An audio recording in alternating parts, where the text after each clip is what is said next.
let me just get the recording started, and then we can start going. So if you like, you can type in questions in the chat window if you don't feel like talking or you don't have a microphone. That's fine. I'll leave the mics open for now, but if it gets the background noise gets too noisy, I'll mute them all and then just yell in the chat window. So I'll start with just a bit of an overview of the agenda.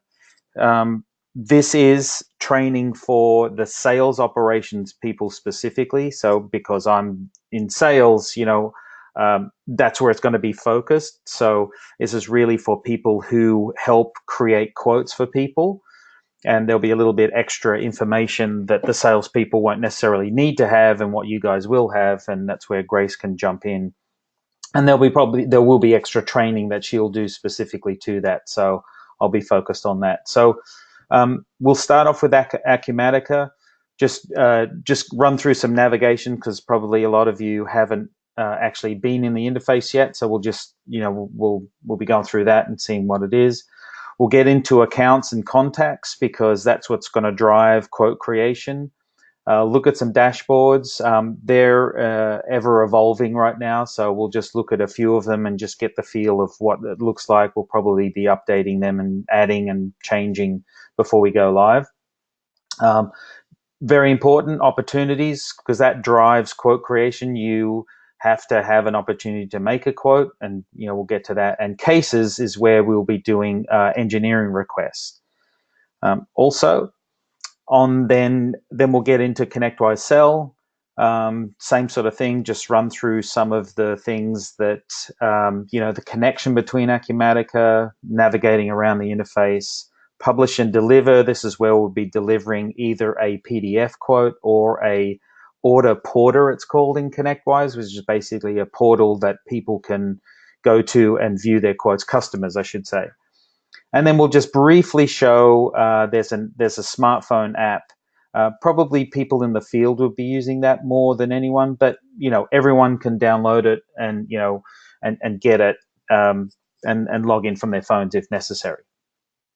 So, without further ado, let me jump over back to Acumatica, and as Grace said, we'll probably have to get some of your accounts active after this. But as I said, this is recording, so you can always come back and reference this if necessary.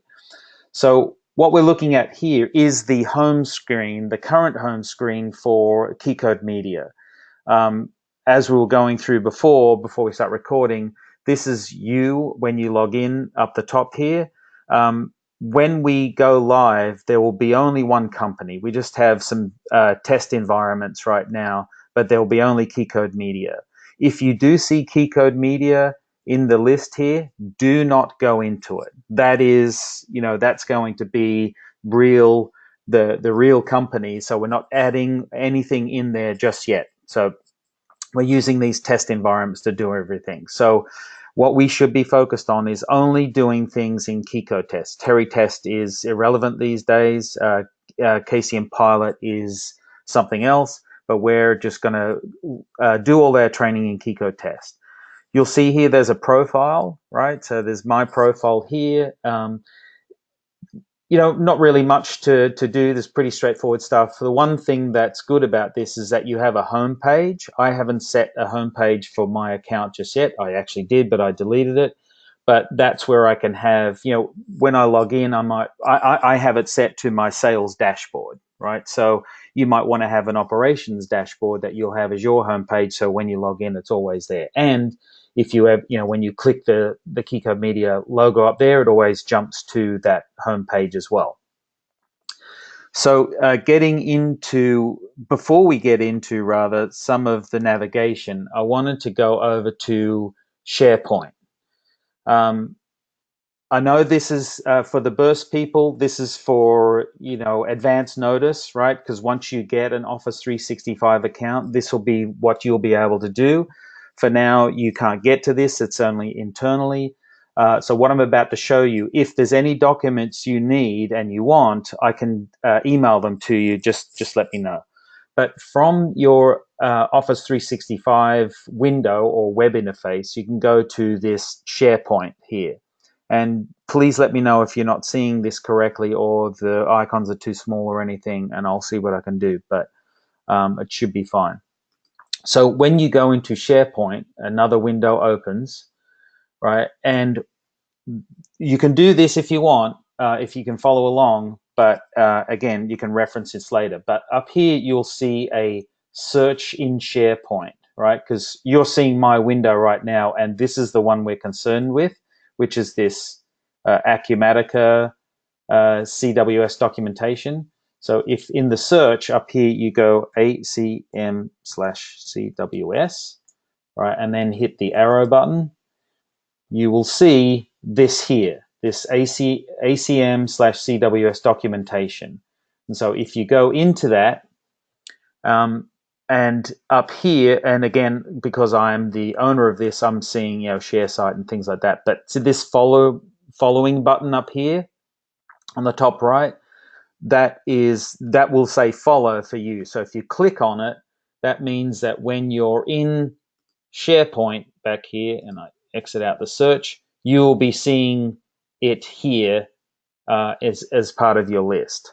So the point is that there's a bunch of documents that I've created in here that will help you, especially workflows and things like that, that you can follow along. And I'll be referencing these as we go along.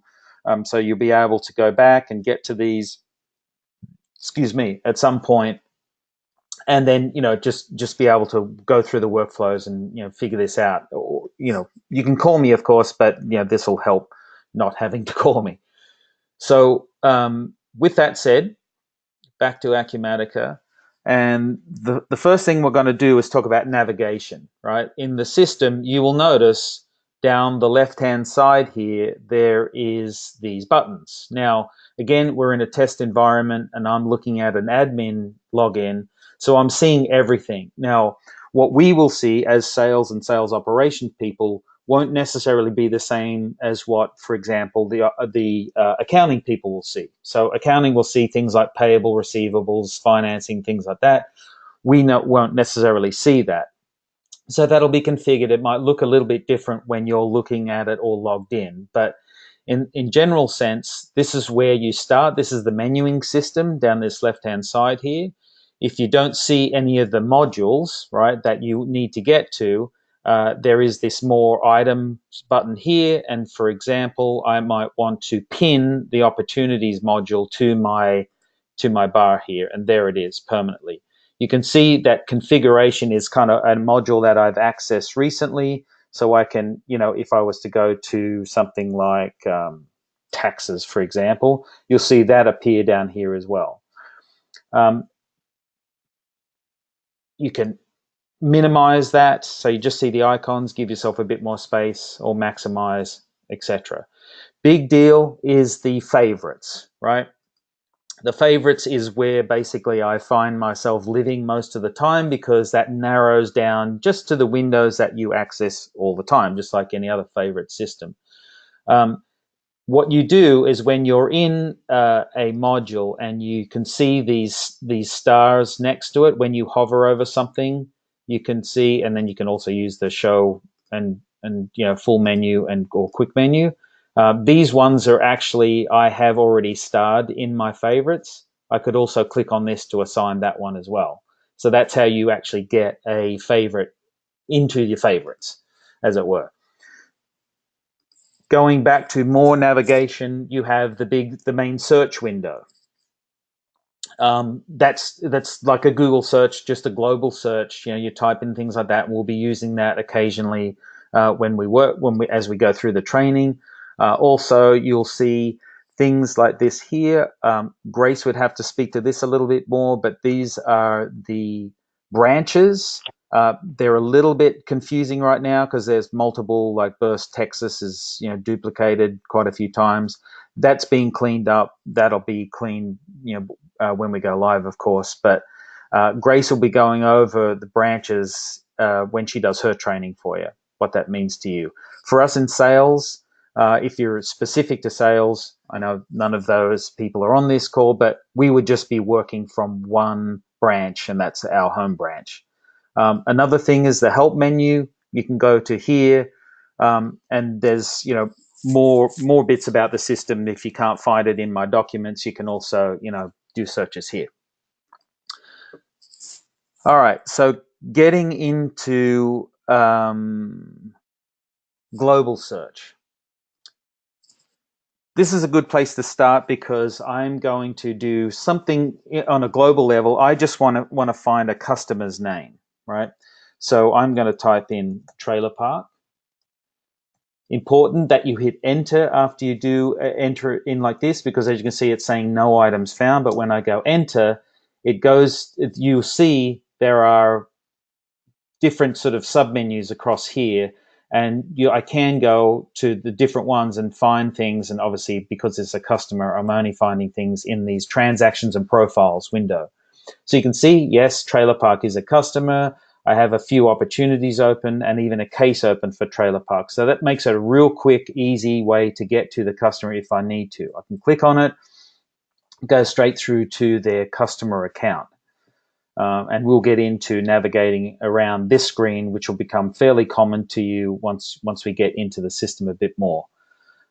Another way to search, if I go to these business accounts here, another way to search is from within this module, right? Business accounts. I can go over here and also do search for trailer park here as well. Now, you might ask yourself, why is there two search windows? Why not you just do everything global search? It's a good question, but I find myself when I'm always dealing with customers all the time, and this is essentially the CRM portion of the system. When I'm dealing with, customer relationships, I find myself always in this business account module. So it's just easier to be looking at that one interface rather than doing a global search, and a few more extra clicks.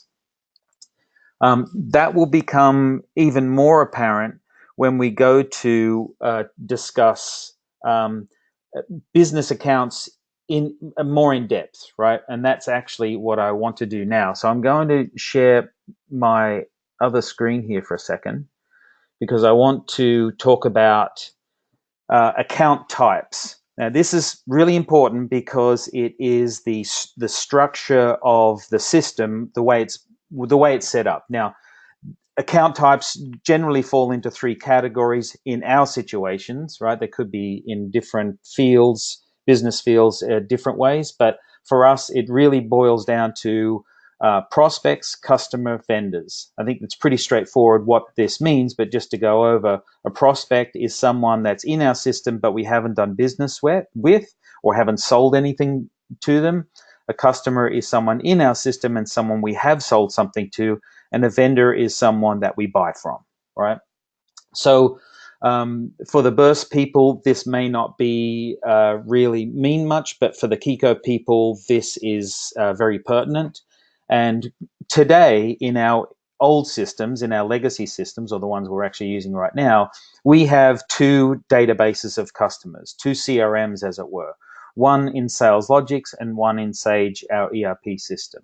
So SalesLogix being our current CRM, we have those three categories, prospects, customers, and vendors, right?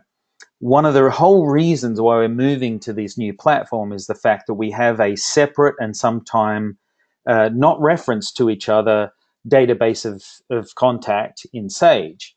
That is the ERP, so that's more the accounting view. The SalesLogix is more the sales view. There's no prospects in Sage. Well, there's a temp thing, our 00 temp, account that you set up when you create it, but we flip those to customers straight away. So I'm not including those here. So now that we're in a system with Acumatica, a system that has one contact database for everything, we look at things in a little bit different. And I'm kind of laboring this because it is really important that you understand the structure of this moving forward. So in Acumatica, you have these three categories of companies or account types, prospect, customer, and vendors, but you have that umbrella in something called a business account. Now, the way that our Acumatica implementation team has described it to me, they're all part of the same table if we want to get technical, right? So you can search for all these ways, but as far as we're concerned as users, business account is the first place to start. Now, when I'm training the salespeople, we're going to be living in business accounts, right? We will just do everything from a business account because we're dealing with prospects, customers, and sometimes vendors as well. Now, for you guys, you will be dealing with the customer records specifically as well, because you'll be doing things like terms and building sales orders and stuff that the salespeople won't necessarily do. But it's very important that you understand this structure, because as we move forward, you'll notice why there is this setup like this and where you access certain fields. So let me get back to Acumatica again. So you can see I'm in the business modules account, right?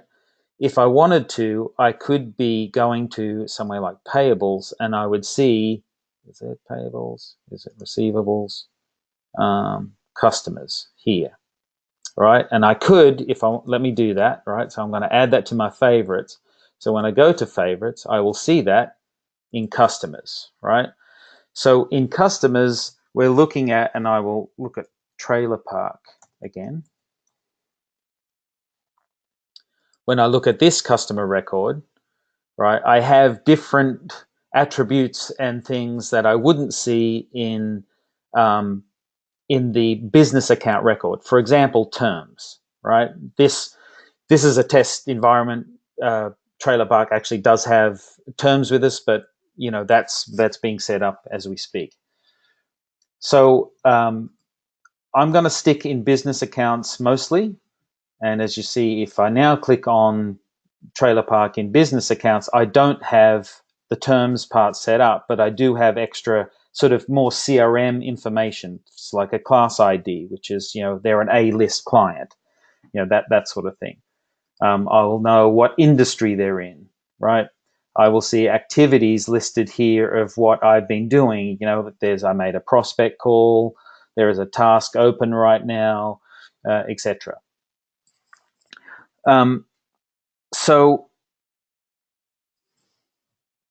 what I'm going to do is create a business account, and when you guys have the time, I'd like you all to create a test company account, because it's going to be very important when we're making quotes, when we're testing and practicing making quotes, that we do it with a test company, not a real company. Because even though in Acumatica we are in a test environment, Connectwise Cell is not a test environment, it's live. And I mentioned that to you in my email about setting up your logins.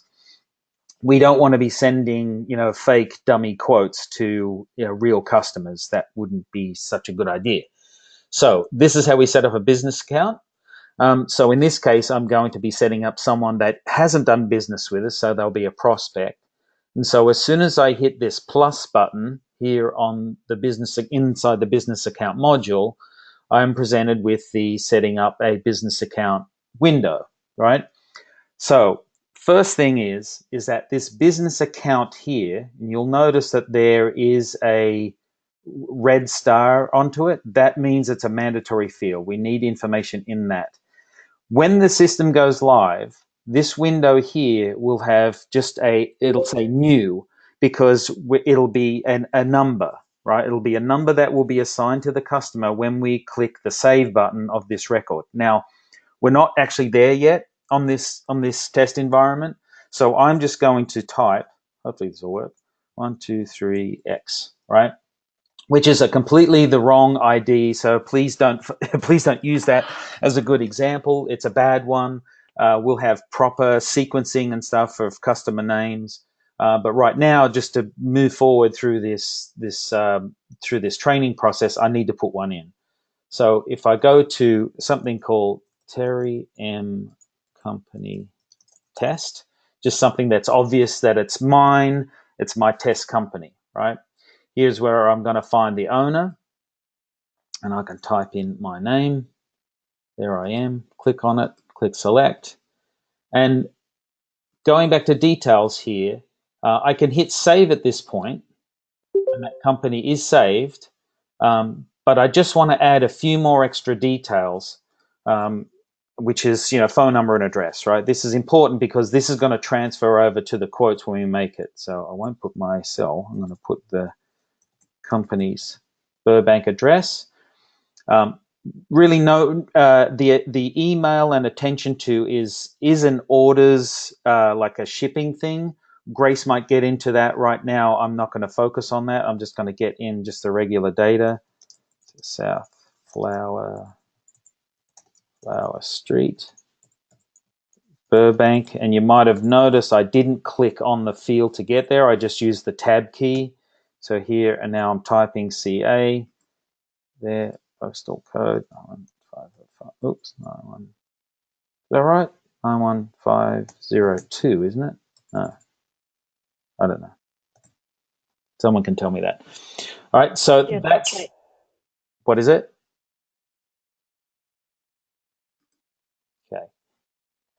So that's the information, the basic information needed to set up an account. Again, I'll hit the save button. It's always good to keep on hitting the save button.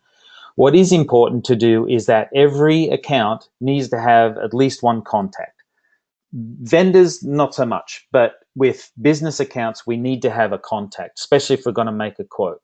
So in this case, I'm going to type add in a new contact, and I'm seeing that you don't actually see this. So this window here is a pop-up window that came up.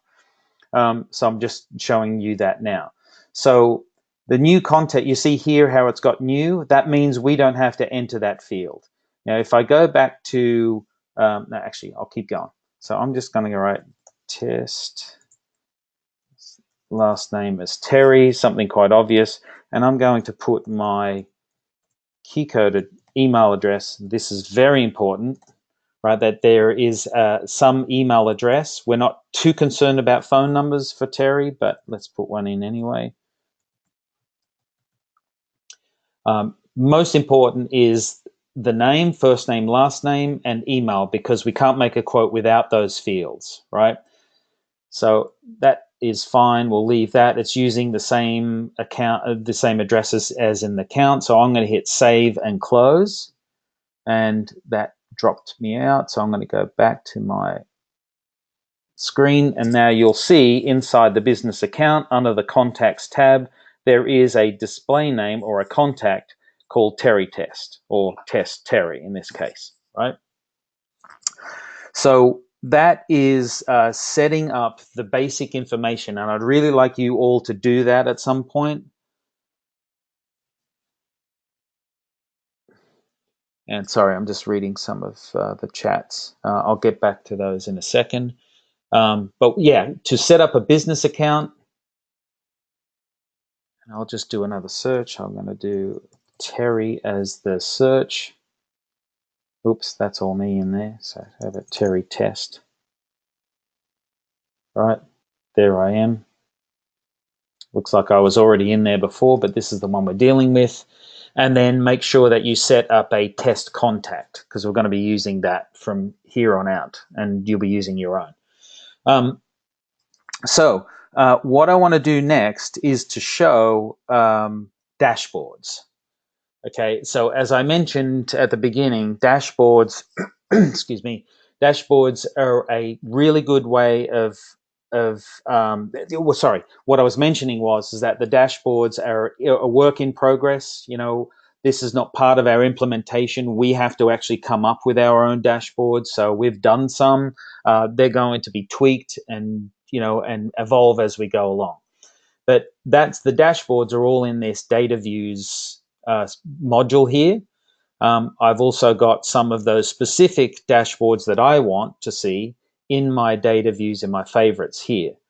So in this case, please indulge me. So I'm going to show you what I might do for what I'm setting up for the sales.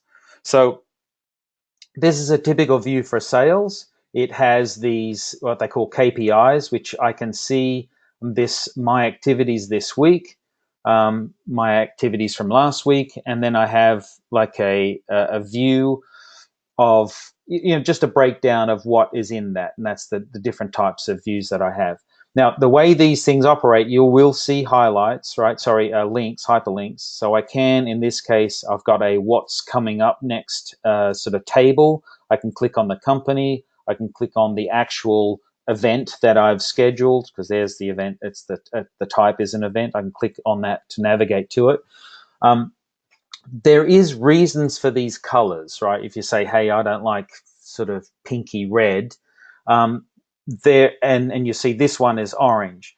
Now, it means that when you see something in red, it means you're in a danger zone, right? Of these types of things. This type of red down here is a different thing on here, but that means that the dashboard has been set up that whatever this is, 7 isn't correct, right? Or isn't enough in this case, right? My activities are, I should be doing more in, because it's a sales activity dashboard, right? If I hit 10, it will go into it's basically a red, amber, or red, yellow, green situation. So if I get to 10, it'll go into the yellow. If I hit 20, it'll go green. So there is reasons for there's multiple colors in these things. But what it does allow me to do is when I see that here and go, well, what have my activities been? I can click on it and come through to a view of my activities here and see have a breakdown, as it were. So just a little bit more on navigation again. I'm going to go back to business accounts. And you will have noticed when I did the search, things filtered down.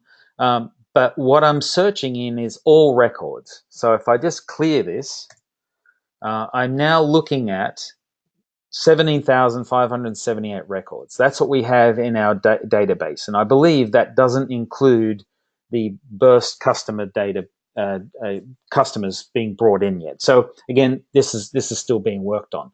But so because we have, we'll probably have over 20,000 business accounts. This is not contacts. Contacts are another number altogether. There is a lot of information. So there's a way to filter things down, right? So right now we're looking at the view of all records. I can look at my accounts, right? So I am the owner of that, right? And for you people, that may not be that relevant because probably a lot of these records won't have your name associated with them. But what you can do is build filter sets, as it were. So what I've done is I've built my A-list clients list, for example. Being in sales, that kind of makes sense. But what I can do from here is you'll see this bar across the top is kind of like a quick find filter. So it already has something in here. So I can search for, let's say clear all, and I want to search for vendors, right? Let's just see, I haven't searched like this, but then you can see these are all vendors, right? And as it says there, they're all vendor types. 838 records down the bottom here. I can skip through the pages if I want, but this is where this window becomes good because you're not doing a global search, you're doing a search within this view that we have now. So I can do a sub view of vendors, if you get my meaning. I can click on these boxes and view by ascending. I can have all of the business accounts or vendor accounts in this case all listed in alphabetical order. What I can do is I can drag that window up into this spot here, and then I can sort of have that nice and easy to get to if I wanted. I can save a filter set. So for example, if I get rid of this and I go, what would be good? I want to have everything in say equals CA, right? So I want this view to be everyone in California. You see, I've also got the vendors, so I'm just going to clear all. Okay. So now I'm looking at every record that's in California, 11,000 records. I can, you get my meaning. You can add something else like, city or something, or phone number, or if it's a prospect, maybe I'll put that up here. I can say, Let's make it all, say clear all, and just say all prospects. This might be something good for Robert. He might, kind of get into doing this sort of thing. So it just tends to narrow things down. So that's a good way to kind of navigate around within the system. The next thing I'm going to show is opportunities, right? And that's where we get into, we're moving towards building a quote here. So in my favorites, I have opportunities. If I was to go to this here, I can say I have business account creation. I have also opportunity creation. Now I'm going to open that PDF up because this is a good way to kind of, look at going through all the different steps you need to create an opportunity. Now, I can't stress enough that opportunities, as Grace and I have kind of, come to know it as, sorry, let me get back to business accounts here and go to opportunities. Opportunities are essentially the center of the universe up to a sales order. So that means any activity that has to be done with an account, as in make a quote, request an make an engineering request, all of that sort of stuff revolves around an opportunity. Now, the system is kind of geared or developed that way, but it's even more important because an opportunity is what drives a quote inside the inside Connectwise cell. Now, this is where we get to the point that we have two systems. We have Connectwise cell for quoting, and we have essentially Acumatica for everything else. We have to have a way to get data in between those two systems, and the best way to do it is through opportunities. So, like all of the other windows, you get to see, you have the search bars up the top. You have different types of views that you can have. Again, in sales, because opportunities are a way we forecast. We'll have things like month and quarterly forecasts. I'll see my opportunities, the ones I've done, or all records. We don't have that many because Carmen, Grace, and I, and even James Page has. I think I set that to James Page. I don't think he's logged in yet. But let's go through to an opportunity and make a new record, and we can figure out how it all works. So I click the plus button, and I come into the blank screen again. Opportunity ID. So if I go back to this record here, this is like the step-by-step way of doing it, right? So we've clicked the plus window here, the plus button rather. We don't touch the opportunity ID. We go straight to status, okay? So we set the status to open.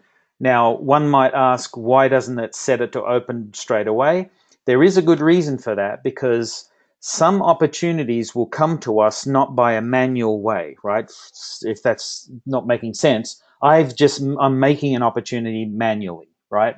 But we might have leads come in, and a lead will create an opportunity and send it to that person. Let's say, Robert might have got a lead. He creates it and sends an opportunity to me. I get it, and it is new because I haven't touched it.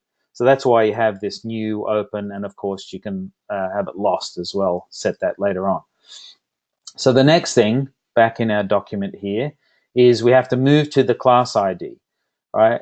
So back here, I'm going to go to this one, and the reason why we're not doing stage is because there's nothing set yet, so the stage is irrelevant at this point. Now we get to this window here. Let me just open up that. And this is a core part of opportunities, is the type of opportunity it is. And that's what this class is, or the class ID. And so going back to this document, we can see here are the different ones that laid out in a more of an English term about what each means. So there is 5 different categories of opportunity. The 2 that we're mostly going to be dealing with, and this again is from a key code perspective. I'm thinking that Burst, maybe they do a lot more contracts than we do. Who knows? But you'll get what the meaning is when I do this. So a contract is the bids, government contracts, any kind of big, really long-term type of project. A project is a larger scale something that we will do that includes professional services. Very important. That's what delineates a project in this sense, is it includes professional services. A transaction is a real basic sale. It's like a 2-line item. Someone just wants a one-pager. They're just going to send it to them. They're going to buy it and be done with it. It's a transaction. We'll also have the type of opportunity being a rental or a loan out, right? That is, something that we'll have to create an opportunity for as well. So that's the different types of class IDs that we have. They're all associated and set to, well, loan outs is just blank because we don't have we're not forecasting that, but all of that is part of going back here. If I select this one to be a project, you'll see now that the stage field has lit up. Back to the document. What's the next one? We have to select a business account. So back in the opportunity, I'm going to select a business account, and this is where it's Test Terry. Is that right? Yep, there it is. That's the one with the X in it. Select it there. I need a contact. It'll narrow down. I only have one contact. There it is. And the owner is the owner of the opportunity. It doesn't necessarily have to be you. The default will be when we go live. It says it here. The default will be you because you're creating the record. If you're creating it for someone else, at this time, this is where you would be typing someone else. So I'm going to type in myself, right? So I'm the owner of this record, or this opportunity rather, and I'm going to do a subject of sales op training. That's a project, so I'm going to do an Avid upgrade. Now, in the past, we have never really bothered with subjects, right? I know that's operations is one of their pet peeves, is that no one labels their quotes. So when you do a search inside Sage, you can't find anything. But in this case, in Acumatica and Connectwise, this is really important because this is going to be going through the systems, and it's going to be customer facing. They're actually going to see this, right? So that it's kind of important that this is worded correctly. It's not just a number or something, or just something jumbled. So when I've done that, I'll just go back here. What do I have? Subject. This is an opportunity. It says here, check the box manual amount. So this is for forecasting only. You guys don't really have to worry about that. It's only for sales. Because I might have made this opportunity, I'm not going to make a quote yet. I just want to start referencing it in my forecast. This is where I'll check this box and I'll enter in amounts and costs and start being able to track GP. The GP will be, the weighted will be coming from, driven by the stage, etc. We're not too concerned about that in this training, so I'm just going to click save. I could have clicked save and close, but I still want to remain in this record. So getting back to the document, moving to the next part up here, details, right? Again, this is more for sales, etc. So I won't bore you with that kind of stuff. But the opportunity is now set up and ready to make a quote. But just let me run through my notes here, make sure that I've gone through all of the different things.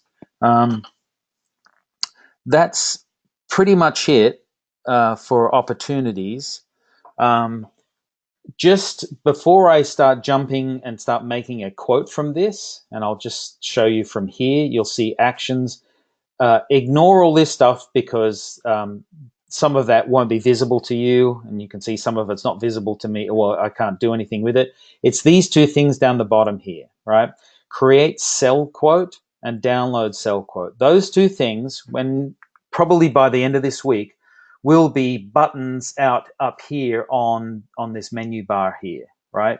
Not in the actions menu, because it's something that we're going to be doing a lot of. This create quote is irrelevant at this stage. This is the guy that we're concerned about. So before I get to that, because that's going to start pushing this opportunity over to Connectwise Cell to make a quote, I don't want to get there quite yet because I want to touch on something while we're still in Acumatica, and that is cases. And if I look in the support module, there is something called cases. You can see I have that star item. It's in my favorites. But going back, dropping this opportunity thing here, I can go to engineering request. Let me just, that's the document that I'm doing, is engineering request creation. Open up that document. Let me just zoom into this because we're going to be referencing this one. So back out here, I get to my cases module, or inside the support is cases. Now, what is a case? You could look at this as a ticketing system. We're going to be using this in, okay, Grace, you're answering, Jen. Great, thank you. Yeah, we're going to be using cases in more ways than one. But right now, we're going to be focusing on engineering requests. Now, this might be new to the Burst team. I apologize if this is just foreign or you already do this, but this is a Kiko thing, so I'm kind of focusing on that, and I hope you can follow along and it makes sense. But every time that we make an opportunity that includes professional services, we have to engage with engineering, and we do that through an engineering request. In Acumatica, it will be a case that we set up, and we're going to do an engineering request via the cases module. So if I was to click cases, a new case, I'm presented with a standard. I hope this is kind of starting to make sense. The navigation is pretty straightforward. But the first thing I have to do, according to the document, is find out what class of sorry, there it is up there, class ID, what type of engineering request this is. So back out here, when I click on this guy, let me open this up so you can see it better. And do that so we can see what's in here. Now, these are the types of engineering requests that are in the system. There are other things in here as well, like demo requests, loan out requests, even facility requests. You know, for example, we might have in our office, you know, my phone stopped working, right? Or, you know, the lights are out in my office or something, I need them replaced. We'll do things like this. This is just thrown in here as kind of like an example of things that we will do. Eventually, when we get these support things set up and customers will be sending us tickets or cases, we'll probably call them tickets externally, we'll be able to see those in this cases module. So it's going to be very powerful and a core part of what we do as far as the inner workings of key code. But in this case, as I said, we're dealing with engineering requests. Now, back to the document, there are three types of engineering requests, or three categories, or three groups, as we might say: bids, special projects, post-production, and live production. Now, the reason why there's three and not just a global, hey, I'm just submitting a request, is because we're forcing the person creating this opportunity, it could be you, could be a sales rep, to really specify what area this is. Then we have to be presenting, sorry, I'm talking as a salesperson here, we have to be presenting to the engineering team, at least we know what we're talking about, right? At least we know what this is. Someone wants to buy some editorial equipment, right? This is a post-production. And that can funnel things down to who approves the engineering. And that's the important thing, right? Who gets the approval? The approvers, as in Mark, Mike Kavanagh, Don, a few others, I can't think of right now. Those people are going to be looking at specific dashboards and seeing engineering requests come up. So this is the first part that is important. We have to narrow down what we're trying to request, right? So in this case, it's I'm going to reference that opportunity that we were talking about before, and I know this is a post-production request, right? So I have to have that in here. Who is it? We know it's Terry Test. Oops. Test. Type test. Whoa. Okay, that's interesting. Not coming up. Terry? Ah, that's interesting. I don't know what's going on. It could be that this hasn't been cached yet, because sometimes when we start playing around with things, it needs to index rather. So for now, I'm just going to select trailer park, and I'm also going to select a contact. Let's say Brian Miguel, and the owner is me again. And referencing our document, we've put in the business contact, the field, the subject we have to enter. So I'm going to do that. The subject, this is a Nexus upgrade, and installation on weekend. Just something like that that's got a little bit of details in there. We're going to be adding more details down here, but for right now, this gives a good indication of what this is about. So on the document, we can see severity, right? Now, ignore priority. Priority is going to go away because we were very confused by the difference between severity and priority. That, especially to Grace, she really stuck on this one, that these two are really the same thing. We all agreed, so priority is going away, so we've only got one thing called severity. Now, what this means is we can set things to low, medium, high. Now, this will be my opinion, right, because I'm submitting this. It may not be the approver's opinion that the severity is a high severity, but what it does mean, and it'll tell you here, that when you set things, this is the sort of this response time, or the SLA as they call it, is the response time for the approver. The approver, if set to low, it means that this is going to happen in 6 months' time, so don't knock yourself out. It's fine if you get back to me in 2 days, right? Just some sort of response time. If it was set to medium, that response time will be 1 day to get 24 hours to get back to you. Now, this has been set up like this. We don't know if that's correct. We need to engage with services more. We need to just roll it out, see what the system's like, and see if this is being abused, for one, right? If everyone just sets it to high, being a maximum response of 4 hours, or people are using it wisely, or it's going to be a work in progress type thing. But the default is medium. The other thing about a case is this attributes part. There is 3 and possibly going to be more things here that are required. And these 3 things are from a business point of view, but if you were to make this for someone, you're going to need to know this information. So if a rep has called you and said, hey, can you set up a case, an engineering request, you're going to have to get some information from them. And these will be one of them. So with this type of thing, I said it was a 6-month thing, so I'm going to say it's, let's say, Q3 2019. On the phone, I was discussing with him. He mentioned a budget. This will be something that you might need to get from the rep if you're setting this up for them. And the competition is who is in the deal with you, right? And that's going to drive. If I write none, that's going to help the approver with just reviewing this whole thing. If I say it's going out to bid, or there's 3 other vendors, that means that this is a highly competitive environment, and they'll need to get creative with who's assigning it. Maybe they assign more than one person, that sort of thing. So these are things, there'll probably be more engineering specific attributes that'll be required. We don't know quite yet, but they're mandatory things.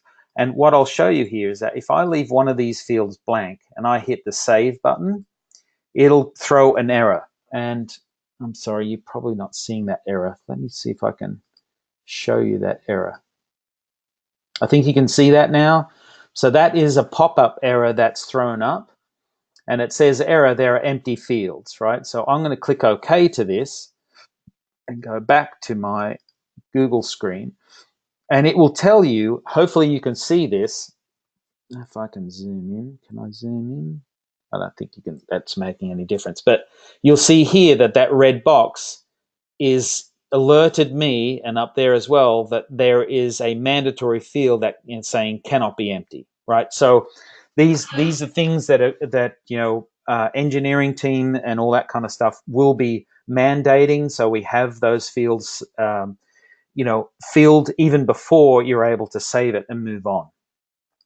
So I'm just going to write none for now, make it easy typing, right? And now if I hit save, it's done it, right? But back in the workflow, where were we? In severity, additional information, and this is where we link, sorry if I might have jumped on that a little bit too quick, but you'll see here under the additional information section, there is this opportunity ID. And this is where we're going to link, where are additional information? This field here is where we're going to link this case or engineering request to an opportunity. Now, this has actually only been added last night. I have had little time to kind of figure out what a good workflow is for this because I'm already not quite thinking what it is, but let me do a bit of a search for it. It's this new one that let me do a search here. Okay, so it's number 21. I'll probably want to know that before I get to this screen, but at least I can search for it here.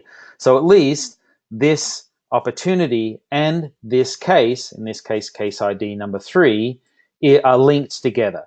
And while we're in this training environment, these numbers are all kind of, a little bit odd, right? Like, a case ID of 3. We might have some of these have a specific sequence. For example, quotes and opportunities might have a specific sequence to them. We might start at like 10,000 or something. So the numbers, who knows what it is? But in a test environment, it's just a number as long as it's unique. So again, hit the save button. And this request going through here, I've got this opportunity set. I have to go through, I've actually done, there's the attributes that I've done there.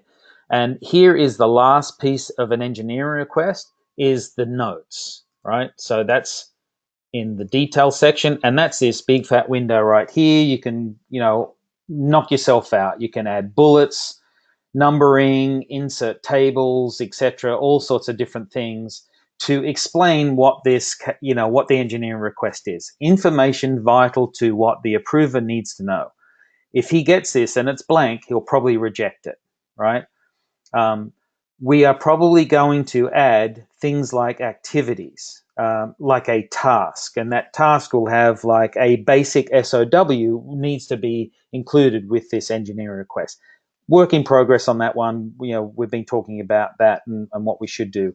Again, probably things we might figure out as we go along that might be in place before we go on January 2nd. We don't know yet, right? But this is pretty important. If I go back to one of my my dashboards, we're going to look at this case on that dashboard. So what happens now? There is no, as Grace really wanted, she wanted a big fat button here that said submit engineering request. We're going to have to get used to the fact that as soon as you hit save, you've really submitted your engineering request, right? It's done, it's saved for you. And what happens is if I go and look at a request approver dashboard, I'm going to see, and this will be something you and I won't see. This will be something an approver might see, but this is what they're going to see. There's the 3 different categories. I can see that in post-production, there are 3 new ones and 1 overdue. And if I just click on this, right, I can see that this is the one here that I created. No, was it 3? Number 3. Oh, is that Alex? Is he creating one? Good. That's Sorry, Terry. I'm just no, that's good. That's good. I love it. I love it. So here is the one that I created, right? And so let's say it's Scott Williams. In this case, is the approver that's reviewing this. He's going to look at all this information, right? That I put. Okay, what's the attributes? Okay, there's the business stuff. If there's anything else here, going through all this information down here that I've put in and obviously haven't put in, and he might say, okay, Terry, I'm going to call you up because you've lacked information before I approve it, or he's going to say, yep, this is all good, and he's going to come into here and add an activity of request and say approved, assign Dan Wagner, say. Right, and this will timestamp it into this case in this case. And what he will do, because it's Scott, he will move this from a new to an open, the status to open. Now, when he hits save, it now appears on the service coordinator dashboard, right? And this is something that Crystal will be very excited to see, or interested at least. So here is a dashboard that Crystal or anyone in the service coordinator group or having access to this dashboard will see, will be able to see this pop up here, and there it is. There is one open request. If I go on that, there I can see this here. So what we've now done, and this is, again, sorry, Burst, but this is more of a key code problem that we've always endured, is when someone creates an engineering request, we have a situation, we feel, with the approval process, right? It's basically getting a approved, right? And then it's up to the service coordinator person or people to figure out the rest, like who should be assigned, that sort of stuff. And we're trying to remove or move that off the shoulders of the service coordinator, because the coordinator needs to coordinate, right? Not figure out the skill set required for this engineering request. That's not the coordinator's job. The coordinator's job is to coordinate, right? So the approver is the one that knows the calendars of that person's, the engineers that are working for that person, right? They know the skill set of those people. Is it more than one? That they're able to look at the business and the engineering environment and see what's needed. And that's why we need that in the approver's basket, not in the coordinator's basket. So right now, what needs to happen is the coordinator will open this request and essentially go straight for this activity and see, okay, this is being approved and it's been assigned to Dan Wagner, right? So there's still things to be worked out. Grace is going to touch more on that in her part because that's really her department, or her and others in operations, right? But there'll be this relations where someone, the coordinator, will go through and find, I think this is it, I'm a little bit rusty on this bit, but it could be they'll find a related entity, I think it is, and they're going to say it's a employee, and that person is, I think that's it, that document will be Wagner Dan, right, and select him. This is probably the way we're going to tie all of these different things together. That means the opportunity, the engineer request or case in this case, and the person who's assigned to that, all in these different ways. As I said, Grace might be giving you more information on that. But once this happened, we've kind of just gone through the whole cases, methodology, right? From the creation to the approval level to the coordination level. And that really is because, let's be specific, this is a request. This is not a project. This is a request. Someone has requested for something to be done, right? What happens next is the service coordinator needs to go and close this request done because it's finished, right? And if we go to the the workflow is there is a workflow where at one point in this there will be a project set up, which really this moves from a request to a project, right? And that's how everything is tracked internally on this, is through projects. And that is, again, that's all Grace as well there. I don't know that one very well, but this service coordinator group, we will see that now is off the plate, right? And you'll see down here, here's some metrics that before, I don't know if you noticed that before, that this field here, we're saying that there's one open case. It's just these are trending KPIs. and this is now saying, look, there's been one closed. So it's a great way for the coordinator group to look at this and say, all right, what's my workload like? I'm falling behind because I got 25 open requests, and there's 25 being, 20 being done this week, and that kind of stuff. And in here, you'll be seeing what type of classes they are. So that's got you right through to the end. The project's been set up. The coordinator now is coordinating with the salesperson or the creator of the opportunity, the engineering, and whatever else needs to, maybe the customer, generally I like to do the coordination with the customer, but maybe others don't. So the service coordinator is doing that with the customer. They're coordinating. So that is essentially the cases workflow in a engineering request setup.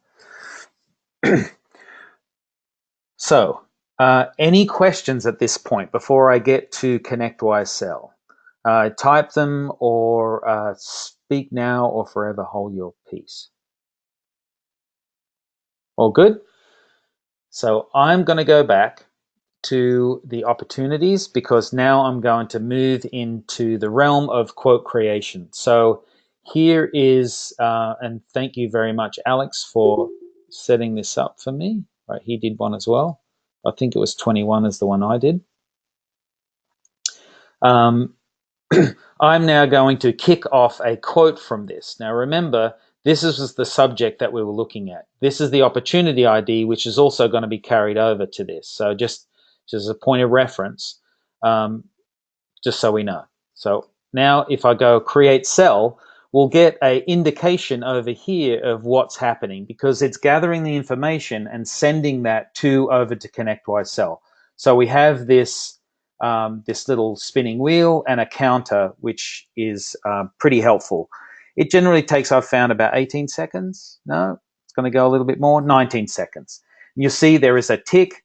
It's sort of a elapsed time there. It's grayed out. It's just an indicator, and this is a field here. It's showing what, if we're looking up here at quote number, this is purely for reference only. It's just giving us an indicator that it's created a quote inside cell and it's pulled back that information for us. We can't manipulate it here, can't do anything. It's just purely for reference, but it's kind of a good, that timer and this one is good to know. So that's now pushed this over to Connectwise Cell. All right, so everyone has got their login for this, or specifically those who are for creating quotes have a login for this. So I know I've spoken to most of you on this call. Those who don't have it, it's been essentially set that you won't need to create quotes, so you don't have a login. With Connectwise, we do have a limited amount of licenses. With Acumatica, one of the great things about that system is we have unlimited licenses, so everyone gets a login. It's great. Connectwise, not so much. We have to pay per user, so we're essentially setting it so those who really do make quotes get a login. So what I'll do first is to this is the opening screen that you will see, right? I've gone through everyone to set up, where you can set a picture. Again, probably more for the forward-facing people, which, like my ugly mug here and a signature. But inside this button here, this quotes button, is where we start from essentially, and this is where we find that quote that we just did. Now, here's a weird thing about Connectwise Cell, right? We're dealing with web pages, right? One of the great things about these new systems that we're all moving into the cloud, a cloud-based environment. We're not having anything local. We have, we can have PDFs, printouts if we want local, but everything we do is inside the system, which lives in the cloud. It's in Amazon's world somewhere, right? So, and because when you get used to hitting the refresh button, I'm a Chrome user in this case, and I can hit that refresh button up the top here, and it'll refresh the page. And if I do that in this specific page, it doesn't do anything, right?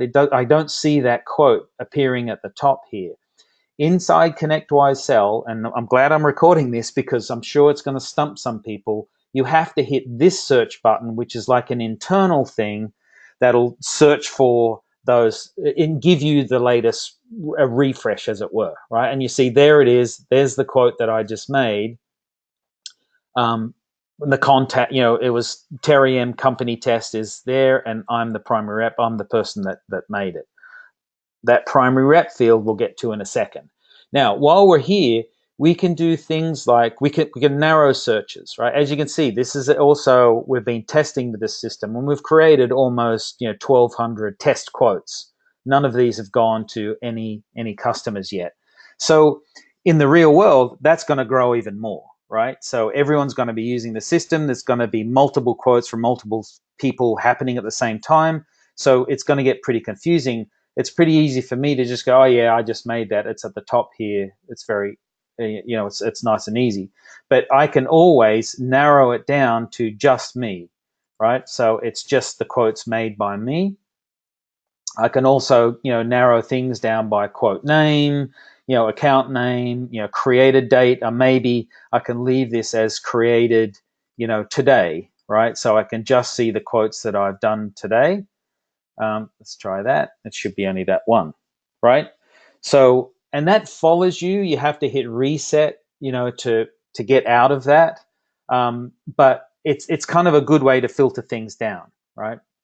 So when I go to open this quote, now we get into the meat and potatoes. Good on you, Robert. I could see Robert Parker is having a look in the quote, right? You can see that big warning there. And that's fine. Robert can stay in. I can do things. He will have to refresh his browser when he does something. We don't know the collaboration workflow, what this means, right? If we'll be able to, let's say in this case, Robert and I are both in this quote and we're having, a look and being able to update things together. Not quite sure how that's going to work. We have to be mindful of this warning that will remain while we go through here, which is, just to remind us that Robert is also in it and we have to be careful. I might want to talk to Robert before I move forward. So inside Connectwise Cell, let's talk about some navigation, right? Similar to what we did in Acumatica. Let's look at this screen here. Now, I think it was Debbie, or someone on the Burst team, once I gave them the login, they sort of freaked out a little bit because they probably hit this new quote button up here. It's no worries, you can do that. But as you probably figured out, that I'm going to do it right now, but this is no use to you at all, right? When you go that, I'm going to say, all right, pick a template. It doesn't help you in any way because you can't enter in any customer information, right? Connectwise Cell has its own internal address book database, right? We are not using that because we don't want to go back to that model like we had with SalesLogix and Sage, where we have two different databases which become disparate, wrong information in one or the other, and people give up and they don't update two, they only want to update one. Right, so we're not doing that. We have to pull the information, and this is another reason why we are pulling from the opportunity, and we're not just creating a quote from the business account level, because we need more information than what's on the account level. And not so much on the quote creation, it's more on what happens after the quote gets created and it pulls back the information here. We need to pull it into an opportunity, again, it being the center of the universe, pre-sale or pre-SO. So I'm going to ignore that quote, come back to my back to here, and I open up this one. Alex and Andrew are both in there as well having a look at this too, and that's fine. So let's start up the top here. You'll see again, what I was saying before, the name of the quote is important because it drives right through this quote and it'll be seen on any documentation that you'll see. I'll also see the company, who it is, email address, all of that kind of stuff, expiration. I'll get to that in a second. But this is one of the coolest things we like about this. We have over here on the top right, we have a totals and gross profit in real time. We can see that at all time. And Burst, this might be new to us, but us at KeyCode, this is huge for us because in Sage we've had to print a margin sheet or do something to see our totals or click on a different tab. It's always been a pain to just look, what's my gross profit, right? Or what is the total of this? What is my total cost on this? Again, that was going to be we'd have to do a special printout to see that. This is all real-time information. Now, there are 4 columns, right? Total gross profit is what we're concerned with. This reoccurring and recurring gross profit, they're linked together. Those two are when we talk about rentals. So, reoccurring, we might do a rental for someone. So it's like this would be a weekly cost that they might do. We haven't really sort of touched on that yet. It's something we will eventually, but we can't turn it off for now. So just kind of ignore it and look at totals and gross profit. That will be your driving force. I can close this up if I wanted to and just have all that, but that's kind of good to see everything there. Now, the next bit we get to are this section here, right? This customer setup, quote setup, these kind of like workflow tab type environment. Now, because we've come from the opportunity in Acumatica and we have basically given this quote all of the customer information, we're starting on quote setup. Now, good practice, maybe go back to customer setup so you can see the information and make sure that it's all correct. But after a while, maybe if you're making quotes for people over and over and over again, you won't have to do that. You can just start from quote setup.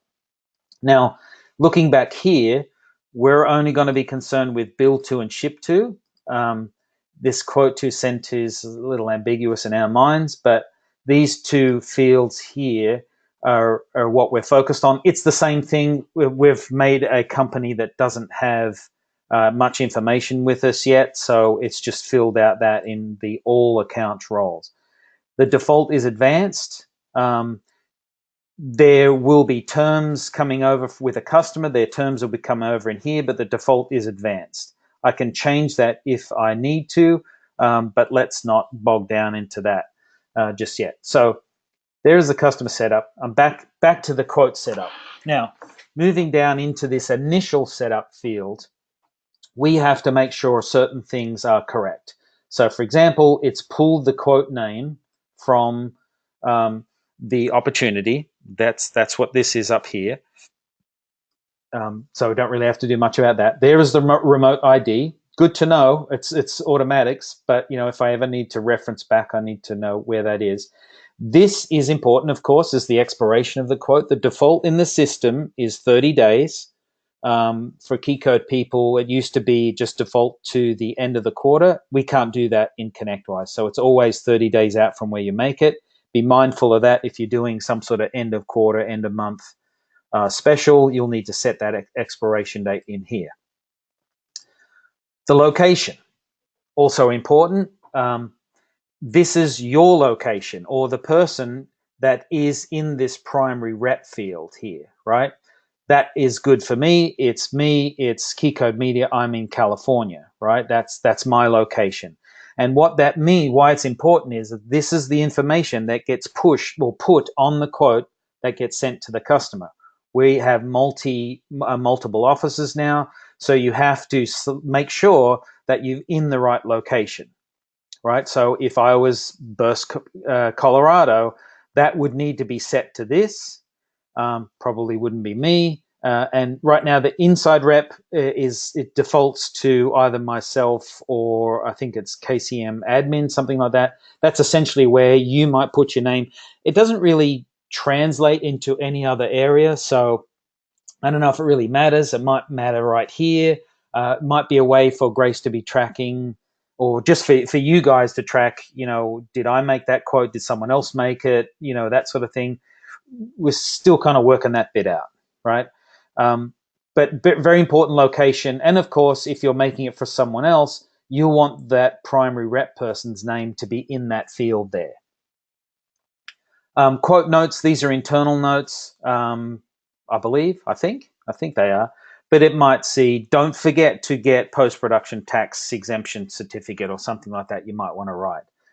This section here is the way the quote is presented to, this is on the quote level, remember, this is not item level, this is the global setup of the quote, right? So let's go through these a bit. So show simple quote. let me start from the bottom, make it easier. Hide manufacturer part number. This is what this button is here. So the default is the manufacturer part number is hidden. In California, especially here in LA, we have a real problem with people taking our quotes and using that as a shopping list and going to Google, B&H, or wherever and buying all the stuff as cheaply they can get it. And we try and avoid that by hiding at least the part numbers. On top of that, what we do have is a really sneaky system called show alias. So we can fool them, if you like, with basically a dummy number, right? So instead of showing a manufacturer part number, this is a made-up number that all of our catalogs, which we'll get to, which is essentially the area where we pull our standard part numbers from, will have a fake number, right? It'll just be what's shown to the customer, but internally it'll still be the correct number. So it's a way of, I've often had, things like schools where they have to have part numbers, and I use kind of, quote unquote fake numbers for them. The next field is show MSRP. Sometimes people like to see that if they're giving a discount. Sometimes they don't. Up to you, but that's what that means. Now, show simple quote. There's two types of templates, and we get into viewing what those templates are in a second, and I'll come back to what that is and show you what it's all about. This other stuff down here, you're not going to see it. This is, administrative stuff, like tax codes and things like that.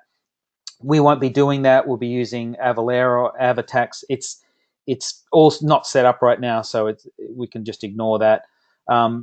You won't see the admin stuff, and there's not really that much there anyway. The approver, we're not doing approvers at this point. That might be introduced. That's not up to me, but we can have the system set up where you cannot send a quote to someone until someone else approves it for you, right? We haven't done that yet, so approvers is just being ignored. So you'll only see this initial setup. This stuff up here, I'm going to come back to. Don't want to get too bogged down. I want to kind of move on, right? So I hit save because I kind of was poking around. Oops, let me just set me back to California. Hit save. I'm now going to go to the prepare content. And this is really where the body of what you'll be doing is, right? It's all of this stuff and, all this setup is all to really get to here where you're going to be actually making the content, preparing the content. First of all, I'm going to show you this little thing over here. If I hit the refresh button, it's going to build my quote for me. It's sort of empty at this point, but I can hover over it and I can see this quote template that I have built already. And this is really cool because I can always see exactly what it's going to be laid out as, in the customer view. I can click it and it opens up in another window as a PDF, which I can, look at it even more. So I'm showing you this now because I'm going to jump back to quote setup, and that's what this show simple quote is. We essentially have two quotes in the system, two quote presentations, as it were. If I click save now, this simple quote, this is what's really for those people that want to have a single page quote. And it looks like Jodi's got her login, right? She's in as well. But you'll see now if I go to this, it is a one-page quote, right? And this is good for like transactions. It'll be for people that will just, will be putting in bill to, ship to, product, sign on the dotted line, one page quote, right? That is, close that. That is what this show simple quote button is for. I'm going to leave that off for now, just so you see the cool, fancy. I hit the refresh button. See the kind of the more layout, the more advanced layout quote. So back to prepare content. Now, I could spend 3 days teaching you what to do here. This is really the power of why we went with Connectwise Cell for quoting. What you can do in this prepare content window. This whole moving between, because probably there's some on the call that going, wow, why do we have two systems? Well, because this is so powerful, we really wanted to have this as our quoting system, and we thought that it was really worth it to have these two systems and connect them together. So, but in the prepare content, I'm going to go through a certain couple of things. Look at my notes, make sure I'm going through them all correctly. So, kind of like in navigation, like this kind of workflow so that we're going through here, you essentially have the same thing down here with the prepare content tab, and this prepare content section. You have these different tabs, right? So the default is equipment and shipping, right? The two different tabs, which will be shown separately on our quote, right? Now, that opens up all sorts of possibilities, right? So in my equipment tab, I might spread this out into 3 types of tabs, one being equipment, one being installation or professional services, and one being support, right? We quite often get that, right? When people say, oh, can you break that down into the different parts, like, hardware, software, support, something like that. You can do that on this tab level. You can easily click this tab button, and yes, you're seeing that, right? This, where you can select a different type of tab. For example, we might want to put a cover letter in this, on this quote, where we might, this might be a large project. There might be a big bid. There might be, 200 lines to this quote. We want to just break it down in a cover letter to explain what that is, what's involved or what's in it. We might want to add an executive summary where we talk about numbers and, ROI and things like that. All this type of stuff can be got by adding in another tab.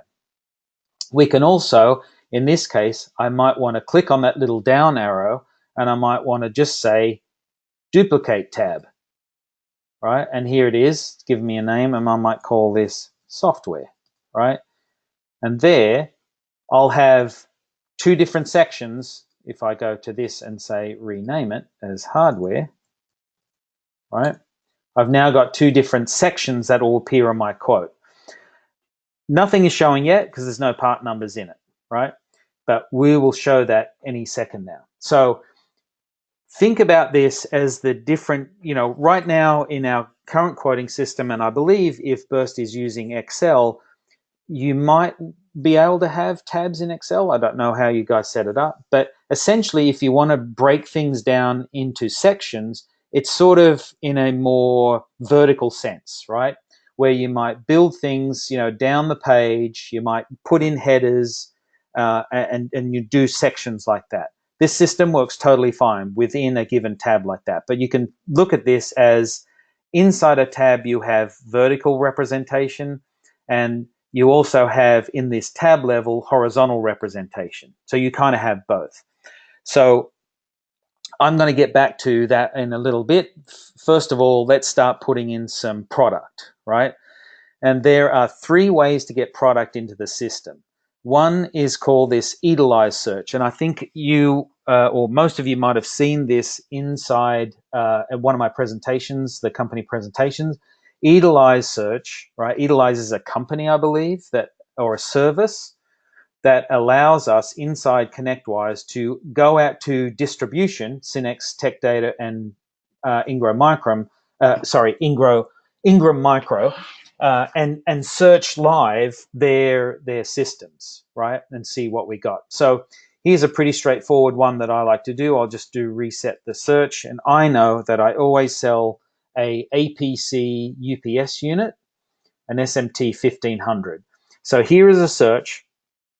And this is all live, right? So this is it's now searching Synex, Tech Data, Ingram Micro, catalog, I'll come back to that, and giving us real live data of what they have in stock and on order, right? So if I find the part that I need, and this is the usual one, SMT 1500 RM2U, I click on this little cloud button here, and hopefully you can still see this. It's a little small, but it's just searching there. And not only do I see what's at Tech Data, Ingram, and Synex, there's also a promo warehouse for Tech Data. But we can actually see what Amazon and CDW are selling it for as well. We can't see what they have available. That's different, but at least I can see the retail of that. So what I'm going to do for this, and the green box here is letting me know that Ingram has the cheapest price. You see 839.69. So if I click on Ingram Micro, it's showing me all the different warehouse locations that they have and what they have. Let's say if I click Miraloma, I don't know if you can see that, but it's basically they have 40, it says 40/48, and 40 means they have 40 units in stock and 48 on order for Miraloma. So this is great. They got plenty of stock. I want us to order it because I'm here in LA. I know that's really close, so I'm going to do it. Or I could be in Texas. I'll click the warehouse, the Texas warehouse, that sort of thing. So I'm just going to go attach, and then I will go back to my prepare content. You can see up here, hopefully, see prepare content. It's got like a little drop down. I'm inside the Eagle-Eye search. Now I can keep doing other searches, doing multiple, selections, that sort of stuff. I can do compares and all that kind of stuff. But for sake of moving on, I'll just go back to my quote. And there it is. So it's dropped in a part number. If I hit the refresh up here, I'll now have some data going into my quote. And there it is. There we see a section. Click on this so we can see a little bit better. Past the opening page, I can see there is my section hardware, and then it has one item in there. No price yet because I haven't set that, right? So going back here, you will see, we get into the line item type stuff. You'll see here's the product title. There's that alias number we were talking about before. I could easily put a fake number in there if I wanted. The catalogs will have that. Come back to catalogs in a minute. But quantity one, our cost is this. Now, I can have a suggested price, right? And when we pull our internal pricing from catalogs, I know I keep mentioning it, they will have a suggested price here. But so for argument's sake, I'm going to say that this has $999 is the suggested price. You can see this override price. That is the override price, is the price that will be shown to the customer. So again, looking here on the quote, you will see they're $999, right? So what I might want to do now is override that price with a price modifier. The way I work specifically, and I know when Alex is making quotes for me, when Kelsey used to do it, I generally say, can you make this quote mark it up X percent, right? Gross margin is what I'm all concerned. And I can see up here what my gross margin is right now. I don't really have that much on this product. I can see that product there, 15.95 is it. Just to kind of make it make sense, I'm going to use a price modifier. And there are a bunch of them, and I can supply you what these different codes that you use are, but the really important one is G, right, is gross margin. So what it'll do, it'll take the cost, being $839.69, and mark it up because I'm using a G, and I just got to put in a number. I'm going to write in 12%, right, just to make sure it kind of, it changes, right? Hit enter. And the override price now is cheaper. I can see the gross margin there is 12. Now this is great. I love this. I love this about this system. I can go through each line item and set it. If I didn't want to do that, and just have it like on what we call the tab level, so everything in this here is set correctly, I can go to the tab, into the edit tab settings, and I can actually enter it in here. I have markup and gross margin. Few finance people tell me the difference, but we work on gross margin. I can actually change this on a tab level. So everything inside this tab is set to whatever I mark it to be, right? This is also giving us some extra information, like where the product source is, what the warehouse is, the warehouse code, which will be helping you and Grace and team figure out what that code is. That's further on down the line for me. this tax, we probably won't be showing this. Maybe we will, but right now we're just trying to figure out the whole AvaTax thing. So we've exposed this so we can actually see what each line item does. So that's one way of getting a product into the system. Pretty long-winded, I know, but I'm explaining it as I go. I can also click on this pencil mark here, and I can see more details about the product, right? There are images. I've turned off all the images. Images look pretty cool, but they really clutter up a quote. And if you got some with images and some without, it can be a bit of a bother. If we find, or if maybe the burst folks, they find that, yeah, we really like to have pictures of everything, we can make a separate template that might have that, something like that, but for now we don't have it. This has a lot more detail. You can see like vendor part number, all sorts of different things, descriptions. There's an internal notes field. So this is where what we might refer to, and if I should actually open up that document in here, quote creation. Do I have it written here? I'm not sure, but anyway, there's a document to show how all of this works. In Sage, for the key code folks, is this is the second comment line, right? This is the line where we put things that we only want internal to look at, not for the customer. That's why it's called non-printing. So just not to be confusing. Things like these approval stuff, you won't see that in your view, but that's where we would add different things. Now, you might want to look at this as a second comment and put a web link. What we often do is like when we've found a person making a quote has put it there, but that's what this actual field is for, this external reference. That's what that link is for. You can put it here, we'll see how that works, but we've really put that field for there. So it's up there on the top level. So the second way of entering product into a quote is via this little button here. It's called product search, which is a little bit ambiguous. But what it is we are going to now start looking at catalogs. What is a catalog? A catalog is essentially the price list of a given manufacturer converted into a digestible format that can be used here inside Connectwise Cell. So we have catalogs set up, not everything yet. If I just go to search here, you can see here all of the different source groups are essentially, these are the catalogs that have been set up already, right? I don't know if Andrew already knows this, but Andrew is going to be the one to be looking after these catalogs. There is a little bit of work to it, but let's think about this for a second. What happens now when we get a star item on a quote? Now, for a burst, a star item in Sage speak is something that is not in our system. So we put a little asterisk at the beginning of the part number, and that allows us to essentially manually create it on the quote, right?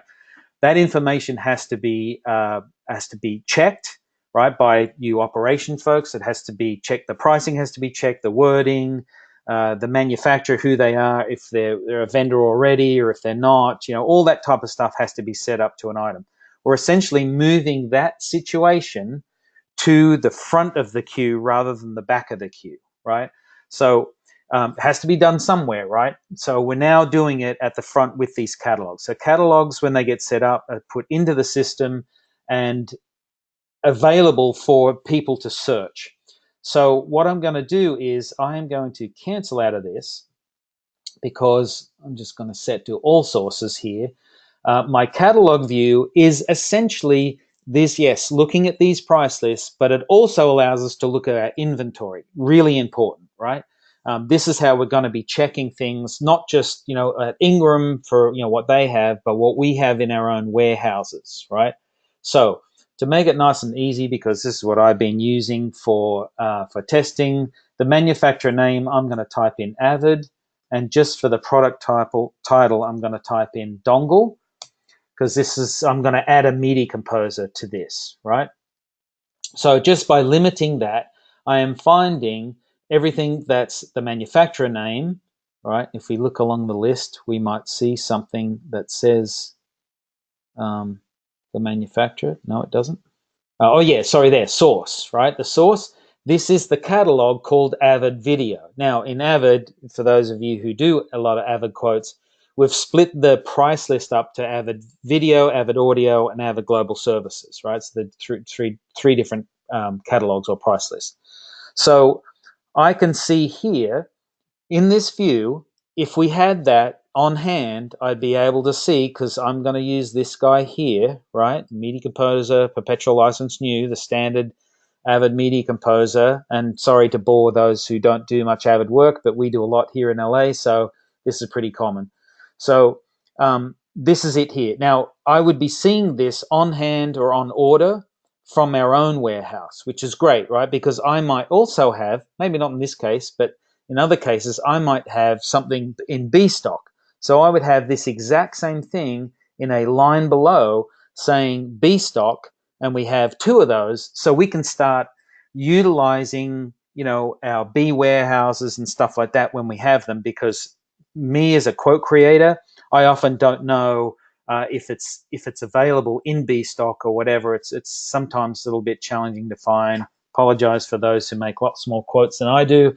But this is going to be great to have that here. So that one, I'm just going to go attach, right? And backing out to my quote here, there is my Media Composer license on here.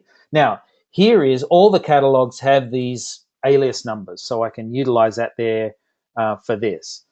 You'll see it has suggested price. So that's why in the override price, it's pulled over the suggested price. There's my margin, 25%, standard for Avid. So I'm going to say, all right, G, override, I'm going to do this for a markup of 20 points. I can see what the markup is there, and that also I can see up here my overall gross margin, my total. So now we can start building our quote. And this is where, getting back to that vertical view that I was talking about, I can, from the tab box here, sorry, not from there, I can, from this little drop-down box here, I can start to do things that we've never been able to do in Sage. For a start, copy and cut and paste lines and stuff like that. So I can say, I'm going to select both these items and do something to them, like copy and move them to another tab, for example, do something like that. So this is really good. Also, but what I'm going to do right now is I'm going to add in a section header, right? Because this is, I'm going to say this is a, well, whatever, section 1, right? And then what I can do is I can also add in a section footer, right? And this is, like we were talking about the tabs here, and each tab has a subtotal, or we can also have subtotals inside the sections here as we make quotes, right? So if I hit my refresh button over here and I click on this quote, I'm going to see I have inside the hardware, I have a section 1, and then I have a subtotal of that section, and the subtotal of the tab is also the same because, that hopefully that makes sense to you. But for argument's sake, I'm going to remove these, not for argument's sake. Actually, I have to take these out because these are throwing an error when we pull this quote back to Acumatica. Working on that for, I think it's when it has no part number is a problem. It's throwing an error inside Acumatica. So I'm just gonna, you get the idea of what those sections do. What I might want to do in this software, let's say for argument's sake, I'm going to take this Media Composer, cut it, come over to software, and I go paste and drop that in here. So now, refreshing my quote, and when I look at that, I now have two sections, one hardware, one software, both nicely split out in. If I look at my last page, I can see that there in the quote summary. It's breaking it down into nice little sections there for when it goes to the customer. Shipping is a funny tab, right? Funny tab as in it's not actually shown as a tab on the quote itself, right? If you'll see, it defaults to having two different, a shipping by standard shipping and expedited shipping with 0 amounts in it. So for this, I might say it's about a $25 cost, and we sell it for, also 25. It's the same thing, right? So I've now put a shipping cost in here. So when I go to refresh, and if you'll notice that I haven't hit save at all on this, it's just automatically being saved, right? I don't have to do anything. There is that tab, that shipping tab isn't displayed. And there's a reason for that, because now we're seeing it. If I click on here so you can see it a bit bigger. In the summary, there is the shipping costs presented as we would like it generally in a shipping section like that. We can, I'm going to get a little bit ahead of myself. No, I'm not going to do it. I'll come back to ways we can manipulate this shipping tab, but it has a special view set to it, and that's why this tab called shipping acts the way we would want it to be in shipping.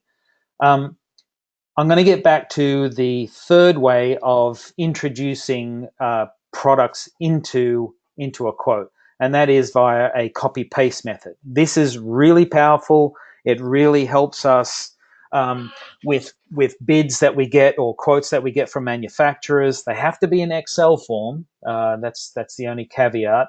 But when they're in Excel form, we can do copy and paste into their rather than having to do line by line. I'm sure Kelsey's already clapping her hands about that, and Alex.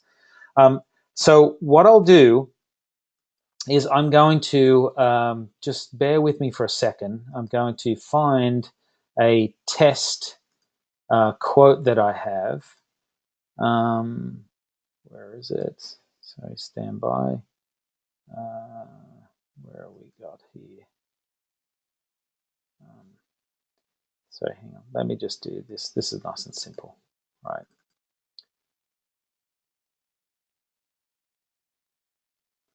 Okay, so let me now show you what I'm looking at, right?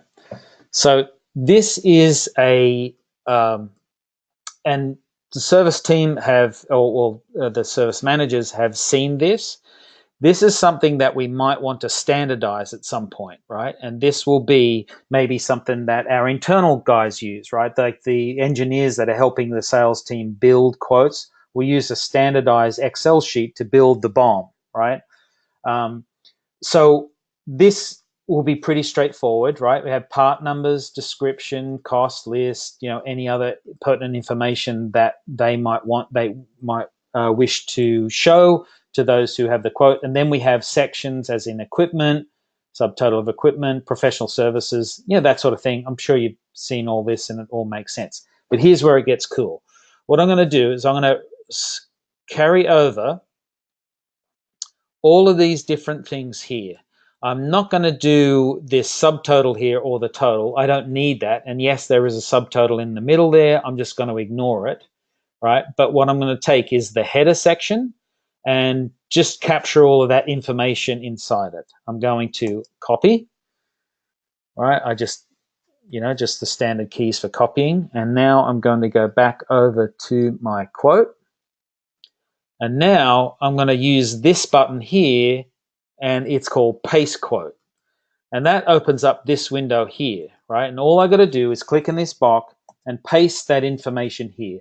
You can edit the information in here, but it's sort of wise not to. You're best to go and do it. If it's for some reason it didn't work, go back and do it on the Excel. This can get really, really weird because you're looking at it in a tab delimited fashion, not a Excel nice in little boxes, rows and columns way. So down here, I've pasted this quote. I hit the next button, and here I'm presented with a mapping field, right, where I can map this quote to my quote that I'm in back behind this screen. You can see it? Yes, you can see it, right? Yeah. So if I go to, okay, I'm going to pull up a document that you can see. It is this one, Connectwise Cell Quote Paste PDF. And what this is essentially a walkthrough of how to do what I'm doing here, right? In this example, I was using a quantum quote, a little bit more details, and it walks you through. But the bit that I'm going to get to, the important bit, is this section here, right? Is these fields, because what do these fields mean in compared to the real world, what we might know, right? So for example, what the difference is between product title and description, right? We need to know that because we're just about to map this over here in Connectwise, right? Because we have all of these different fields available to us to map to all of these different things here: part number, description, cost, list, etc. Now, there will be ways of, and you can see there I've already saved my mapping, right?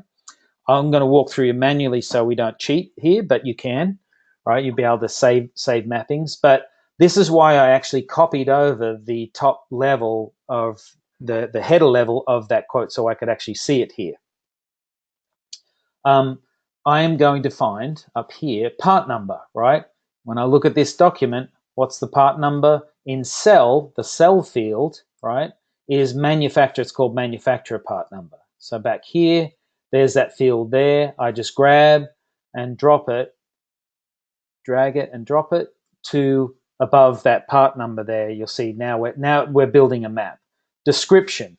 We know what description in. Well, in cell speak, that is product title. And just so you know, the difference between product title and description, because essentially they're the two same thing. Connectwise Cell has a limitation of the product title, or what you would normally call the description, a limit of 255 characters. A lot of the products that we sell have more characters than that. So we have had, there's the only way we can do it. I've gone through their support system to try and fix this, but we can't. We have to split it into two fields. Now, most products that you'll have 255 is totally fine, but when you do have separate lines, what you might say is product title is a professional service and a description is what is involved with that professional service, and giving a lot longer explanation. So product title is description. So where is it? There's product title. I just drag and drop. We get into fields that are pretty straightforward, like cost is the cost. List is in cell is suggested price. We do that. That link is external. I said external reference, right? So I'm just going to do a search. Sort of going to cheat a bit here. Not really cheat. It's just a fast way of doing it. External reference, right there. And these notes, right, is called item notes. Oops, item. All right, item notes non-printing. So if I just go back to this document again, you see that item notes not printing. This is like the second comment line inside Sage, right? So for anyone that doesn't use Sage, that's essentially when you want to put a comment into the product that doesn't get shown to the customer, right? So it could be, hey, when you buy this, make sure you get the 25% coupon that gives us extra margin, or whatever it is, right? It's the stuff like that that you don't want them to see. So I found item notes non-printing, and there is my mapped. I've built my map up here, right? The first thing I need to do is now get rid of this top line. So you see this down here, this first row contains headers. When I click on that, that line now goes away. Don't need to import that. I could and just delete that row, but that's just annoying. I don't need to do it. And here's the next thing is sections, right? I have on this quote I'm pasting a equipment section and a professional service section. When I click that, what it does is it takes anything that has one line, only one field, and turns it into a tab. It's going to break this out into tabs for us. Now you'll notice I've still got that subtotal of equipment inside there because it was inside the copy that I did. No bother, I can just remove that once I get in there. One of the cool things I can do now, because this has come from a document that one of our engineers has made, and let's face it, that's not their job to find pricing. They might have just put something in there, maybe on the services they'd get right, but on the other stuff, it's probably just a suggestion, right? So we might want to just hit the paste button right now and be done with it. Or if it is, say, like from a manufacturer where we know the cost is right because it's coming from them, we know the suggested price is right, also coming from them, we can do things like those modifiers here, price modifier. So what I'm going to do in this case is going to take every product in this cost, and I'm going to use my standard modifier, and I'm just going to mark everything up 25%, right? Nice and straightforward. Bundles, it's another training session, all that kind of stuff. But I'm now ready to go with this, right? So got all my mapping done, remove the first row, everything's going to be dropped into tabs. So I'm going to mark up all of the costs because, let's say I'm sure that they're accurate. I can always change them later. Mark them up 25%. I'm going to hit the paste button. And now what that's done, it has created two tabs rather for me. Equipment one, equipment and professional service. It's put it on top of the ones I already have. Now, normally I wouldn't do this, right? I would probably do this in the beginning and then I'd just go back and delete these tabs or whatever if they were empty. But no mind, for sake of training, I think you get the idea, right? But you see there's that equipment line that I had. You can see all the the price modifiers are all in. We're all good. I'm just going to quickly delete this line. Delete item. Yes, delete. And now that's nice and clean. Professional services is nice and clean. So now when I hit the refresh button on my quote preview, is I can now look at it and I can see my different sections here. I've got those hardware, software, equipment, professional services. I have subtotals to each. I have a nice breakdown, summary at the bottom, all looking fantastic, right? I can keep going on this with there's more ways to manipulate the data. There's more ways to enter the data, but I think for now you get the you get the idea, right? If that's the way it works, right? Now I'm going to move on to the publish and deliver.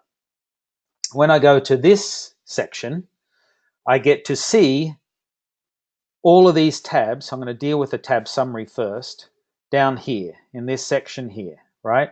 So there is, on a global sense or a tab level sense, I can see exactly what's happening on every one. I can see what my gross margin is. I can see if it's printed or not, right? Is included in totals, right? And there's reasons for that, and which they call options. We can have tabs as option, and what you might want to do is think of it like this. I could have a tab for Macintosh, right, and a tab for PC, right? So maybe a customer has called me up and said, "Hey, I'd like to get a edit bay in as a Mac, and I want to see what it's like as a PC setup as well." So you can make those two into different tabs, and you can have one as an option. So it won't affect the grand total unless that person, when we get to the next page, it says, "Oh, I like the PC one," clicks that and changes everything to the PC side. So that's why it's got this, included in totals. That makes sense when we do sort of, more advanced training and look at, options and things like that. But you'll notice down here in the shipping tab, because of this thing is called shipping, it is not printed, right? And that's why it appears down the bottom as a shipping line and not as its own tab, because we've got that unchecked here, right? So that's the tab summary. Maybe you don't need to go that too much, but it's always good to see it. This is probably the most important thing here. These quote forms, and you see, are related to documents attached. And back on this, well, back on the quote creation document, it has all of that information of what all this means. But this here, if I drag that off and hit the refresh button, my quote now is going to be still there because you can't have it empty, right? But you get it. This is our standard quote form. What you've also got is this key code Excel. Now, for those who want to be able to output this as an Excel document, which having costs, it's sort of like what we call a margin sheet in Sage.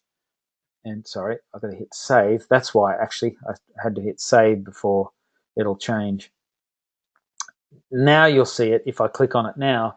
This is a margin sheet, as it were, right? A little bit different, but I can export this as an Excel sheet, and I can have everything broken down into costs, into the vendors, the warehouse, etc. So it's sort of like I can export out of the system without going back to Acumatica if I want to, look at the data in a different way. That's what this guy here is, this key code Excel. We're still working on that. There's still some things to be added to it, but that's an internal document, right? So what we want to do is drag this key code standard guy. That's our normal one, right? That is the template that we use for the customer facing document. And there it is back again, right? So now we get to the delivery options, right? That's this section up here. Right now, the default is set to order porter, right? That's the key code cell version, as I mentioned before, of what a portal is for the customer to see it. And this is one of the big powerful things about this system, is to drive things through the porter. Now, we might be dealing with things like big bids, big projects, where we really should be sending them a PDF, not through the order porter, because they're not going to sign it there. But trust me, this is still the best way to do it, because you get metrics on those who have visited that page and are actually looking at it.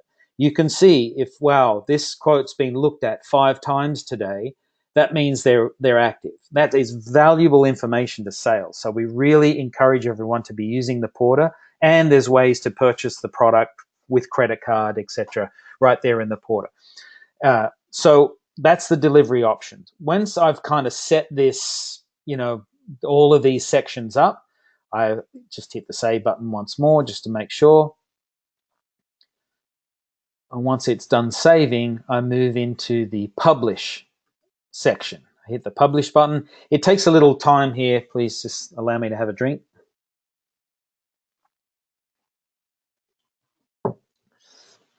But now it's ready to send to the customer. And this is what I was referring to, where the danger is when you're creating quotes with real people's, a real customer's email address. Because if I hit send email now, they're going to get the order portal link, possibly a copy of the quote. It's going out, right? So you got to be very careful about this. You can change all this, but essentially this is the email that they're going to receive. And because I'm on it, I'm going to show you what happens. Now, the subject is straightforward. It's got the quote name, but if you wanted to view it on the porter first before you send it, there is this link here that you can check it out, right? So if I click on that, it's going to get me to a different page, and this is exactly what the customer is going to see, right? So you can test it first, right? But what I'm going to do is back here, I'm going to actually hit the send button so you can see what this quote looks like as an email. So if I hit the send email, right, just double checking, yes, it's going to me, no one else. Hit the send button, right? It's been successful. I'm going back to the quote setup here. And now what I'll do is I'm going to check, hang on 1 second. I'm going to allow you to see my Outlook. Right, you'll see my Outlook here. Here's my Outlook inbox. If I look, this is the email that I just received from myself, right? But this is essentially, if it was going to the customer, this is what they would see. Now, I could have altered the wording of this, but it's pretty straightforward. You can view, download, or electronically place your order online, and here is the hyperlink to that, right? And so when I click on this link and throw back over to Chrome, I'm now back to where I was before. So I just wanted to show you that process to show that's a pretty cool thing, right? So again, very important why we named that opportunity, which named the quote, because it's sitting here as in big bold letters in this porter of what the person sees is what's on the quote. So if it was just gibberish or blank, it kind of looks a bit silly, right? But you can see it's prepared for me. There is the PDF I can download. I can see the quote name, who it was, like a phone number and stuff. I can add a comment here and to say, hey, Terry, you left off, or it's supposed to be 2 APC units, not 1, right? That'll send back to me. But the other cool thing is here is you have a way of breaking down, or the customer has a way of breaking down each section and see what's actually inside that section, right?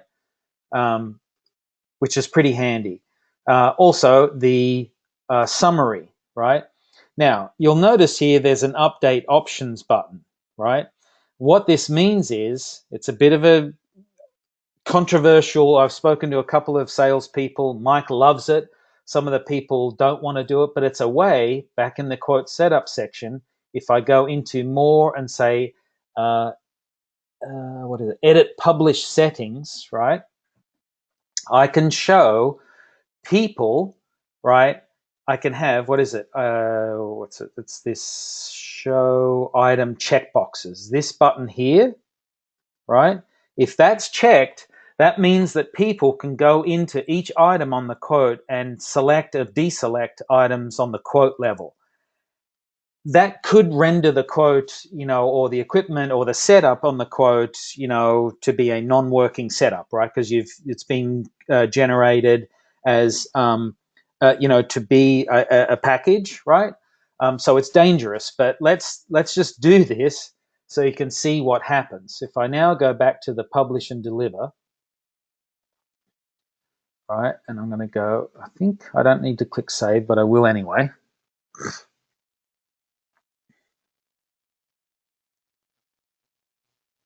And now go publish, and it's just going to generate the porter view. Let me just go back to that one and close it. Oops, back to here. All right, I'm just going to click on this, on the order porter one now, again.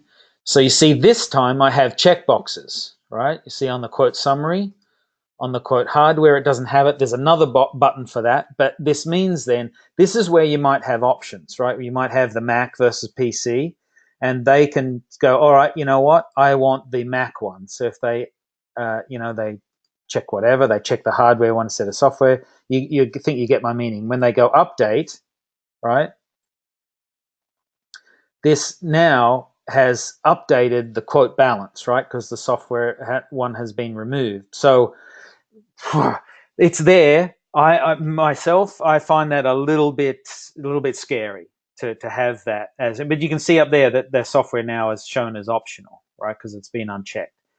So more for discussion as we move through this through the system. The last thing on the porter setup is the approval setup. Is the approval. So as the customer, I can go, I accept. I put in initials, my email address, a PO if I need to. Scribble with your mouse some sort of signature, and then once you hit accept, that now goes to the rep and to orders that this has been approved. It is a one quote, in other words. Not set up yet, but in here somehow, don't know where, but you'll be able to purchase this with a credit card if necessary. So what this is going to be great for is those one-line items. Doing small quotes for people that just say, hey, I want a media composer, I want to buy it now. So you can send them a quote and they can pay for it right here on a credit card and be done with it, not this having to call up and all that sort of business. It'll already be set up. So that's going to be fantastic once that's done. Now, getting back to what happens when this gets the accept order, what happens to it? So I'm going to go back to a setting here. Is it in settings? Yes. I'm looking in admin view, so you're going to see a whole bunch of stuff here that you don't need, or you won't be seeing. But when I click on my user, right now you will see this field here, right? Order porter visit and approval BCC. So what this means is when we go live, in that field there, we're going to put the orders@keycodemedia.com address. And so that means that when that quote gets accepted, we won't have to wait for it to, it lands in the primary rep's inbox, and then he, when he's ready, forwards it to orders. orders are already going to have it, right? So it's not being held up by the person in the primary field of that quote, right? Yes, you will be seeing the visits emails as well, because that's how we know that people have visited. We get emails for those, but we can just put a filter on the orders thing and not be able to see it. Burst team, I'm not sure how that we integrate that with you guys. I guess some things still need to be worked out, but I'm assuming that at some point you're going to be receiving those emails. The orders are on that email. Was it the distribution list? But that's how we're essentially going to have that happen. Right. So I'm going back to my quote again. I didn't approve it, so I'm just going to cancel out of this because I need it to be open just for now. But essentially, my quote is essentially made into somewhat of something that looks okay. What I've got to do now is I've got to get this information back to Acumatica, right? That means all of this information, right? The part numbers, the price we're selling it at, where we're buying it from, if it's from Metalize, that sort of thing, if it's not in the system, all of that kind of information. And this is where we have to go back to the opportunity. And if I now look in that, and I may have been forced out. No, I'm just going to hit refresh to make sure. Yep, I've been logged out. So this happens. Just log back in. If you sit idle for a while, it'll log you out. So that's fine. So just making sure in Acumatica you have to save everything. So back in this opportunity, right, I'm going to go to the quotes section this time. And this time I need to pull the information back into Acumatica. Okay, why do we have it set up like this, and why don't we just have it automatically come in? Because as you've probably realized, this quote creation inside Connectwise has no button, right? There's no save button. It's saving all the time. So if we were to do like an auto save, what do? Every 5 seconds, 10 seconds, and it's going to create a new quote inside Acumatica each time. Yes, we could have it to be just updating one quote, but there is a reason why we want separate quotes, because we might be doing revisions, right? This is test environment, so yeah, we're building one quote and that's it. But I personally, when I'm doing quotes for people, I might get up to 25 revisions sometimes for some customers. So we want to be able to show back in our opportunities here, I want to be able to see the list of all the quotes that have been created and tell you guys, the operations people, which is the primary quote, which is the quote that this is being booked as, right? If I haven't done it through the approval section, that sort of thing. So, and there are other reasons too, and that's related to taxes, right? We have found one of the downfalls, if we might say it, of Connectwise, maybe not downfall, but maybe we'll call a limitation of Connectwise, is the ability to integrate taxes into it, right? Avatax, the Avalera tax, that sort of thing, is not very strong in this system. So the best thing is we've found that Acumatica is very powerful with taxes, that the taxes are all going to be calculated with Avatax and everything inside Acumatica, and we're going to have to push taxes to Connectwise from Acumatica here. So you're going to have to come back here to be able to get taxes on this quote. It's not a perfect world, but we're going to figure out if there's a better way to do it later on. But for right now, because as you would have noticed maybe, that on my quote summary, there is an estimated taxes field, but it's wrong, right? So we're going to have to fix that. So back in the opportunity, I now do this download sell quote. And as I mentioned before, that's going to be a button out here on its own, like that, like this create quote is the create sell quote. So when I go download quote this time, if I watch my countdown here, it's now pulling back the information from Connectwise and making quotes back here, it's actually making a quote. Now, there's a bug right now that it's pulling back multiple quotes.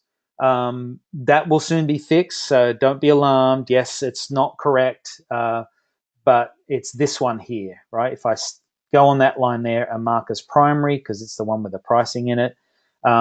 They know what the problem is. The implementers know what the problem is, but it's just yet to be fixed. So just don't worry about that if you're doing some practice runs. So now I have multiple quotes inside inside Acumatica, right? Associated with this opportunity, right? Quote number 1156, opportunity 21. I could go back here and I can do a revision. So if on the quote setup and you see the plus button here, if I go new version, right, and I could add a comment if I wanted, right, I've now, this is like what we had to do in Sage where you had to go, all right, make it 115666A and then, go and copy the old quote. Now you just do a revision, right, to be able to change something for whatever the customer needed, right? That's the way, and then you go back here and pull it back in again. So this is where we start to get into where the split between sales and operations happens. So essentially, if this is a one quote, right, meaning that the person has gone to the order porter and clicked accept, we'd kind of encourage them to do it even if they were sending us a PO, because we have the acceptance of them signing our quote essentially, and it's printed that way. It's actually on the quote. It'll see what time they did it, what day they did it, their scribble that they put on, that sort of stuff. So it's really handy to have that. But essentially what that means is once we're back here, we can now start moving into the realm of flipping a quote into a standard order, right? And that would be done, and I'm not going to do it because I have no idea what I'm doing here. I think it's submit quote, but that's Grace's world, and she's going to do the training for that. But essentially what will happen is you'll get an email, or orders will get an email to say quote one or whatever. And what we're doing is implementing that a human needs to vet this quote before it gets flipped. Essentially what we do now, right? We just have that human sort of look at it and go, wait a minute, what is this? This is weird, wrong part numbers or whatever is wrong, before we actually flip it into a submit quote, and then it turns into an order. But essentially operations are going to be doing that. And what that means is that I think back at the opportunity level, operations will be moving this to a one quote, right? Because I think they have to do that. And I'm stepping on Grace's toes here a bit, but I think you have to do that before you can create sales order, right? And so maybe the sales rep has come in and say, yes, I won that, and they want to see their forecast updated correctly, so they will set that. Doesn't really matter, right, who sets it or not, as long as it's set to 1, and of course that'll be 100%. You see there, you'll see 1 is 100%. You have to do that before you get to sales order. So that is essentially the round robin between being in Acumatica, starting a business account, what is a business account, adding a contact to that business account, creating a quote for that business account, and bringing that quote making an opportunity for that business account, making a quote from that opportunity, and bringing the quote back into Acumatica's opportunity from that quote. And then we move on to your sales training after that. So just before we get into some questions, I'm sure that there are maybe there's questions, maybe I'm such a great demo guy that I've actually, just answered everyone's questions. What I wanted to do was to show you the app of Acumatica. So just let me flip over to my phone, this fancy view here, right? So you should be looking at my phone, right? And I'm just going to run through this a little bit, but I'm an iPhone user. Android has it as well, right? The Android OS. But essentially, just to show you what to do is if you go to the App Store and you just type in Acumatica, that's Acumatica with 1C. You can see it there come up. That's what it looks like in the App Store. Sure, it's got a similar view in the Google page, whatever that is. Sorry, I never used Android, so I don't know what it's called. But you can see I've already got that as an app on my phone, and here it is here. This is the app. You just log in with your normal login. I'm just going to move that because I don't want you to see my password because it'll pop up on the screen. So just let me click this in. All right. 1 second. And log in. All right. So, and there is the base screen of what you'll see in the system, right? So here is my company. We won't need to look at that, but too much. But here is the branches that we have. Again, a little bit odd. Still needs some cleaning up to do there. But here are the basic overview of things. In my case, I want to go straight for business account. I can click on that. I can do a search for, let me do the trailer park one. So let's do trailer to hit search. There they are. And then you can see that's a customer, and you see that they're gametrailers.com is a prospect. But I can open that up and I can see certain things. For sales or people out in the field, this is going to be valuable. If I back out of this, there is things like here, like expenses, expense claims, all that. I don't think that's being set up just yet. We're still going to use our existing expense system, but you get the idea, right? It just allows you to, here's some dashboards, right? So you can look at, let's say you pop out for lunch, right? And you're the service coordinator and you wanted to see from the service coordinator dashboard view if someone submitted an engineering request, right? So I can go in here and I have this nice friendly, smartphone view of what that is. We looked at that before. It's just kind of handy, right? For us out in the field, it's going to be great because we'll be able to look up phone numbers. We'll be able to schedule events, from the phone, all that kind of stuff. So that, my voice is just about gone, is basically it. Do we have any questions?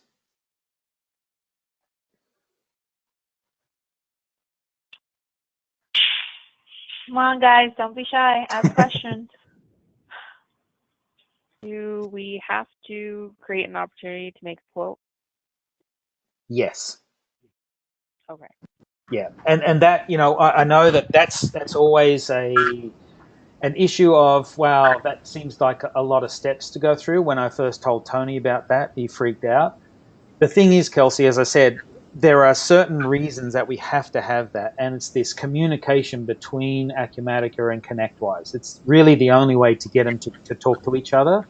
So that's why we built it with, for example, this. If I was to move this to a transactional quote, it's pretty straightforward to set that up and hit, create quote, and away you go. So you've had to click about 3 buttons or so, that sort of thing. Question to you, Terry. This is Yeah. Carmen. Hey, I know that in our Sage workflow, we're always using a lot of the order memo to attach, maybe the margin sheet, something related to the vendor call, such like that. Mm-hmm. Is everything will be still originated? I know that you have Excel sheet. You're just talking about from the margin sheet, from the sales code, from the Connect sales code. Are we going to bring over automatically for those Excel sheet, when we are bringing everything to Acumatica? Or we need to be, you still need to be using the logs function here. I can see the opportunity or the sales code there, attach everything that related to the opportunity or related to that sales code. Really good question, Carmen. And that's something that we've not vetted out too much just yet. Okay. The way I would see that happening is we would, inside the opportunity here, do move to something like activities, right? Because you can't there is no way unless hang on, there is, Grace, right? I think it's on these there files. is. Yeah, here. You can upload a file, exactly. Yeah. So yes, That's what I would I'm say, doing now. right, Yeah. Grace. I think that was the idea. Is that this is where we would load vendor quotes and all that sort of business in related to this. Yeah, exactly. Because we're using a lot of the memo when we attach the files. That's why I'm going to using a lot of the logs for the vendor profile and the customer profile attach of the important documents related to the profile. So it's the same concept for you. If it's a related opportunity, anything it should be attached the file or to put a special logs there. Or if this is a sales call, if we're turning in, we want to attach the margin sheet, right? The people can see it in here easily, that someone cannot get access to the Connectwise sale. Yeah. It makes sense? It Okay. absolutely does. And yeah, very good Okay. point to bring up. And yes, we just added to the files of this opportunity.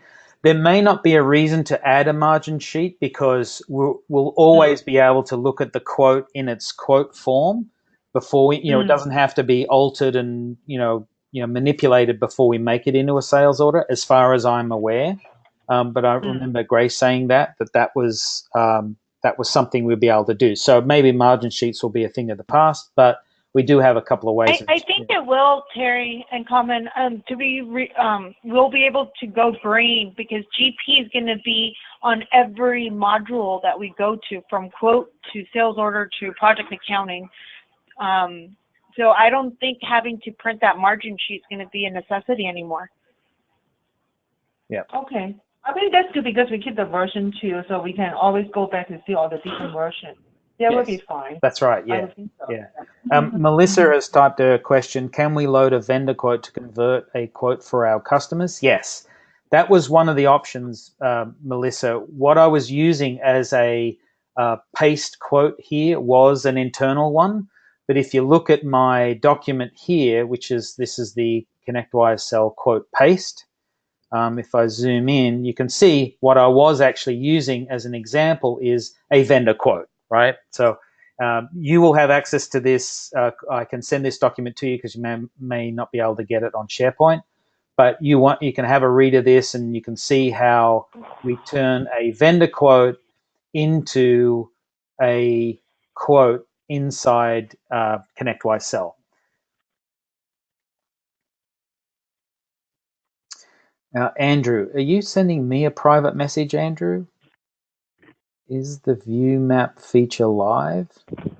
I don't know what that means. Which view map? Can't you type? I don't know what that means, Andrew.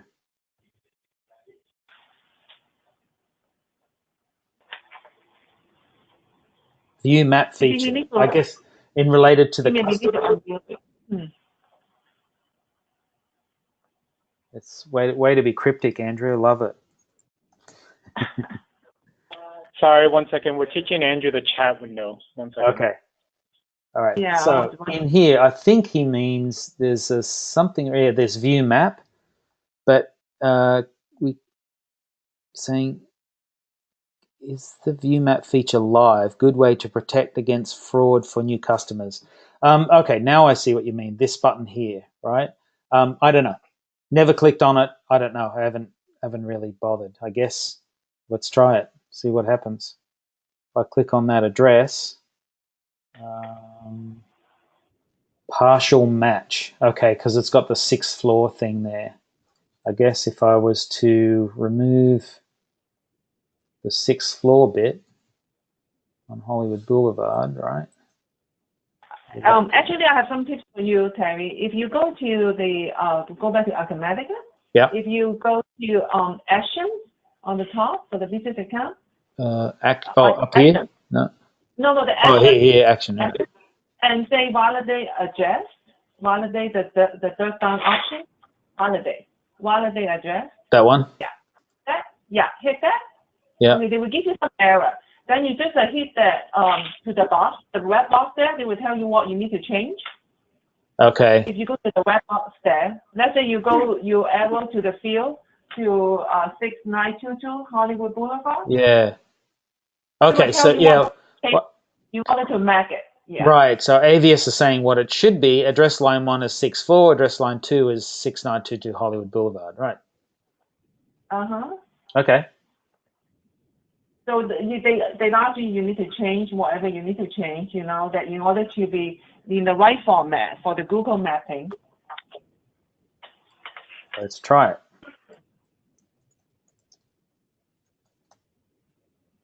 All right, click save. And now go validate addresses. Validated. There you go. There you go. Now you can go to map now. Okay. Map. Oh, I get it. I get it. Here you go. And there it is.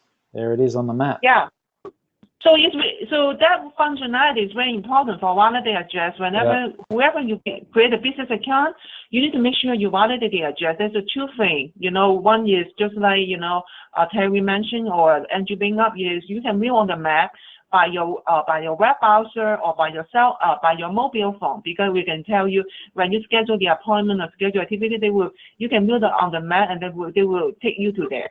The second thing is for the sales tax umbrella calculations. If you don't validate the address, in most of the time they won't give you the accurate sales tax calculation.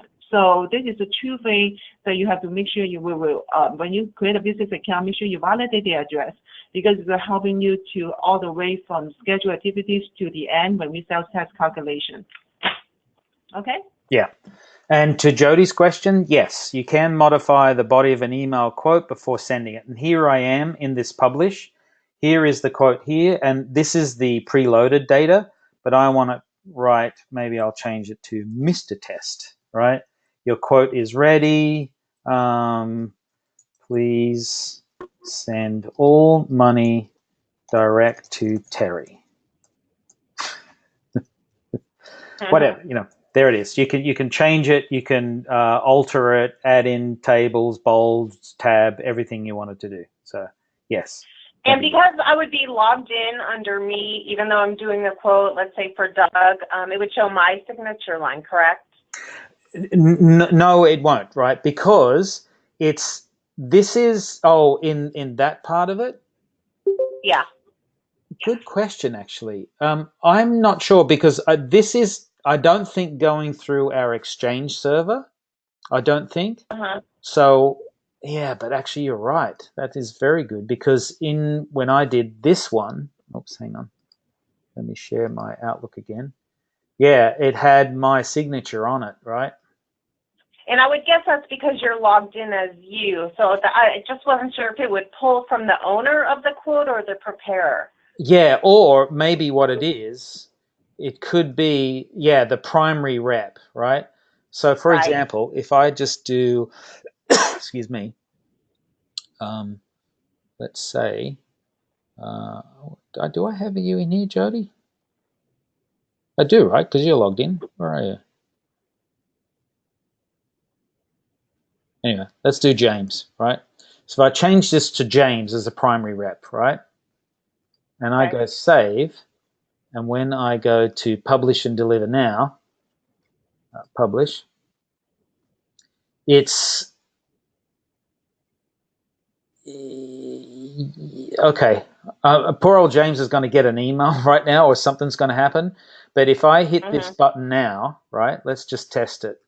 Right, I'm going to send it. I don't know if I can only see your email right now. I can't see what you're doing. Oh, sorry. Apologies. All right. That's okay. Yeah. Okay. All right. Yeah. Sorry. I forgot to flip back to the screen. Anyway, what I did was I sent a quote. There it is. So from James' page, what I did was back out on the quote. I changed it to James as the primary rep. So this is what got sent to me, right? James Page, maybe his account's probably not set up. That's why the signature isn't there. But it certainly does look like it's come from James and not from me, right? So I would say then, because even though you've been the one creating the quote, if you set that, sorry, let me just change the proper screen here. Back out here to the primary rep, I changed it to James. That's what happened. So I'd say, yeah, we're good Okay. there. Okay. Thank you. Okay, Alex, when the client pays with credit card, do they get a receipt right away? And do we get notified they paid that way? Grace, take it away. I don't know.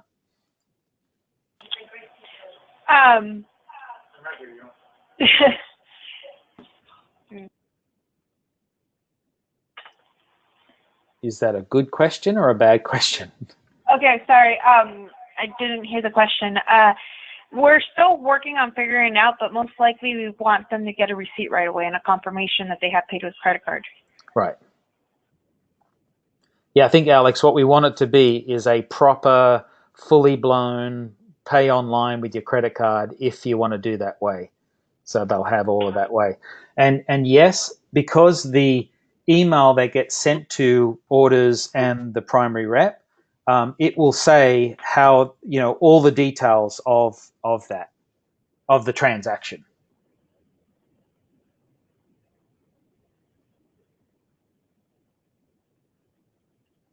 Anything else? This is Jody again. I have another question. Sometimes the guys like to view the quote before I send it to the customer. Mm-hmm. What would be the best way to do that, other than them having to go directly to log in and look at it? Is there a way I could send? Okay. Really easy, right? Really easy. I don't even have to go to the publish and deliver screen, but I will show you that way. Because right now, remember the delivery options? It's now on Order Porter. What I can do is go email PDF and then save and do all this kind of stuff. Long-winded way to do it, right? All you need to do is when you're on this prepare, and you know how we're constantly looking at this thing, if I hit the refresh button, so I know that it's updated all the changes, right?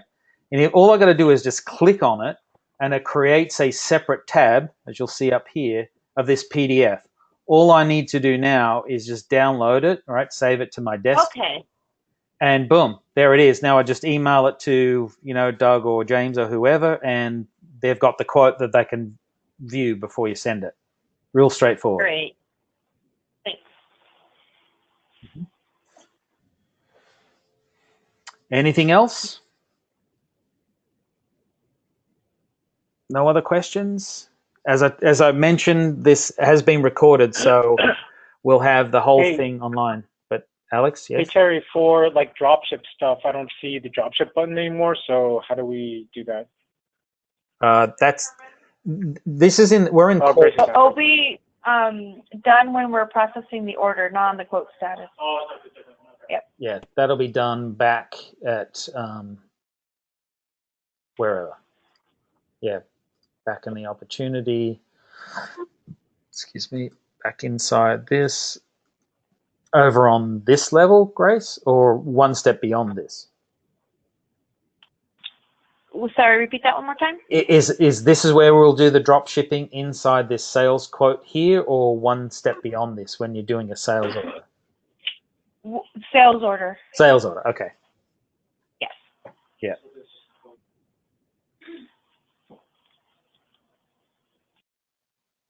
And I'll be going over in more detail the process after right now where you left off with Terry. Well, we don't start until 1 p.m.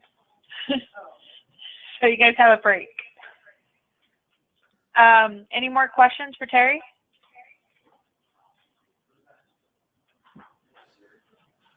I guess we're done, Terry. All right, everyone. I appreciate it. Thanks a lot. And yeah, email me direct if, especially the burst folks, if you want to see some of those documents, I can email them to you because you can't get onto SharePoint. Happy to do so. Okay, perfect. Thank you, Terry. Thank you. Bye now. Thank you.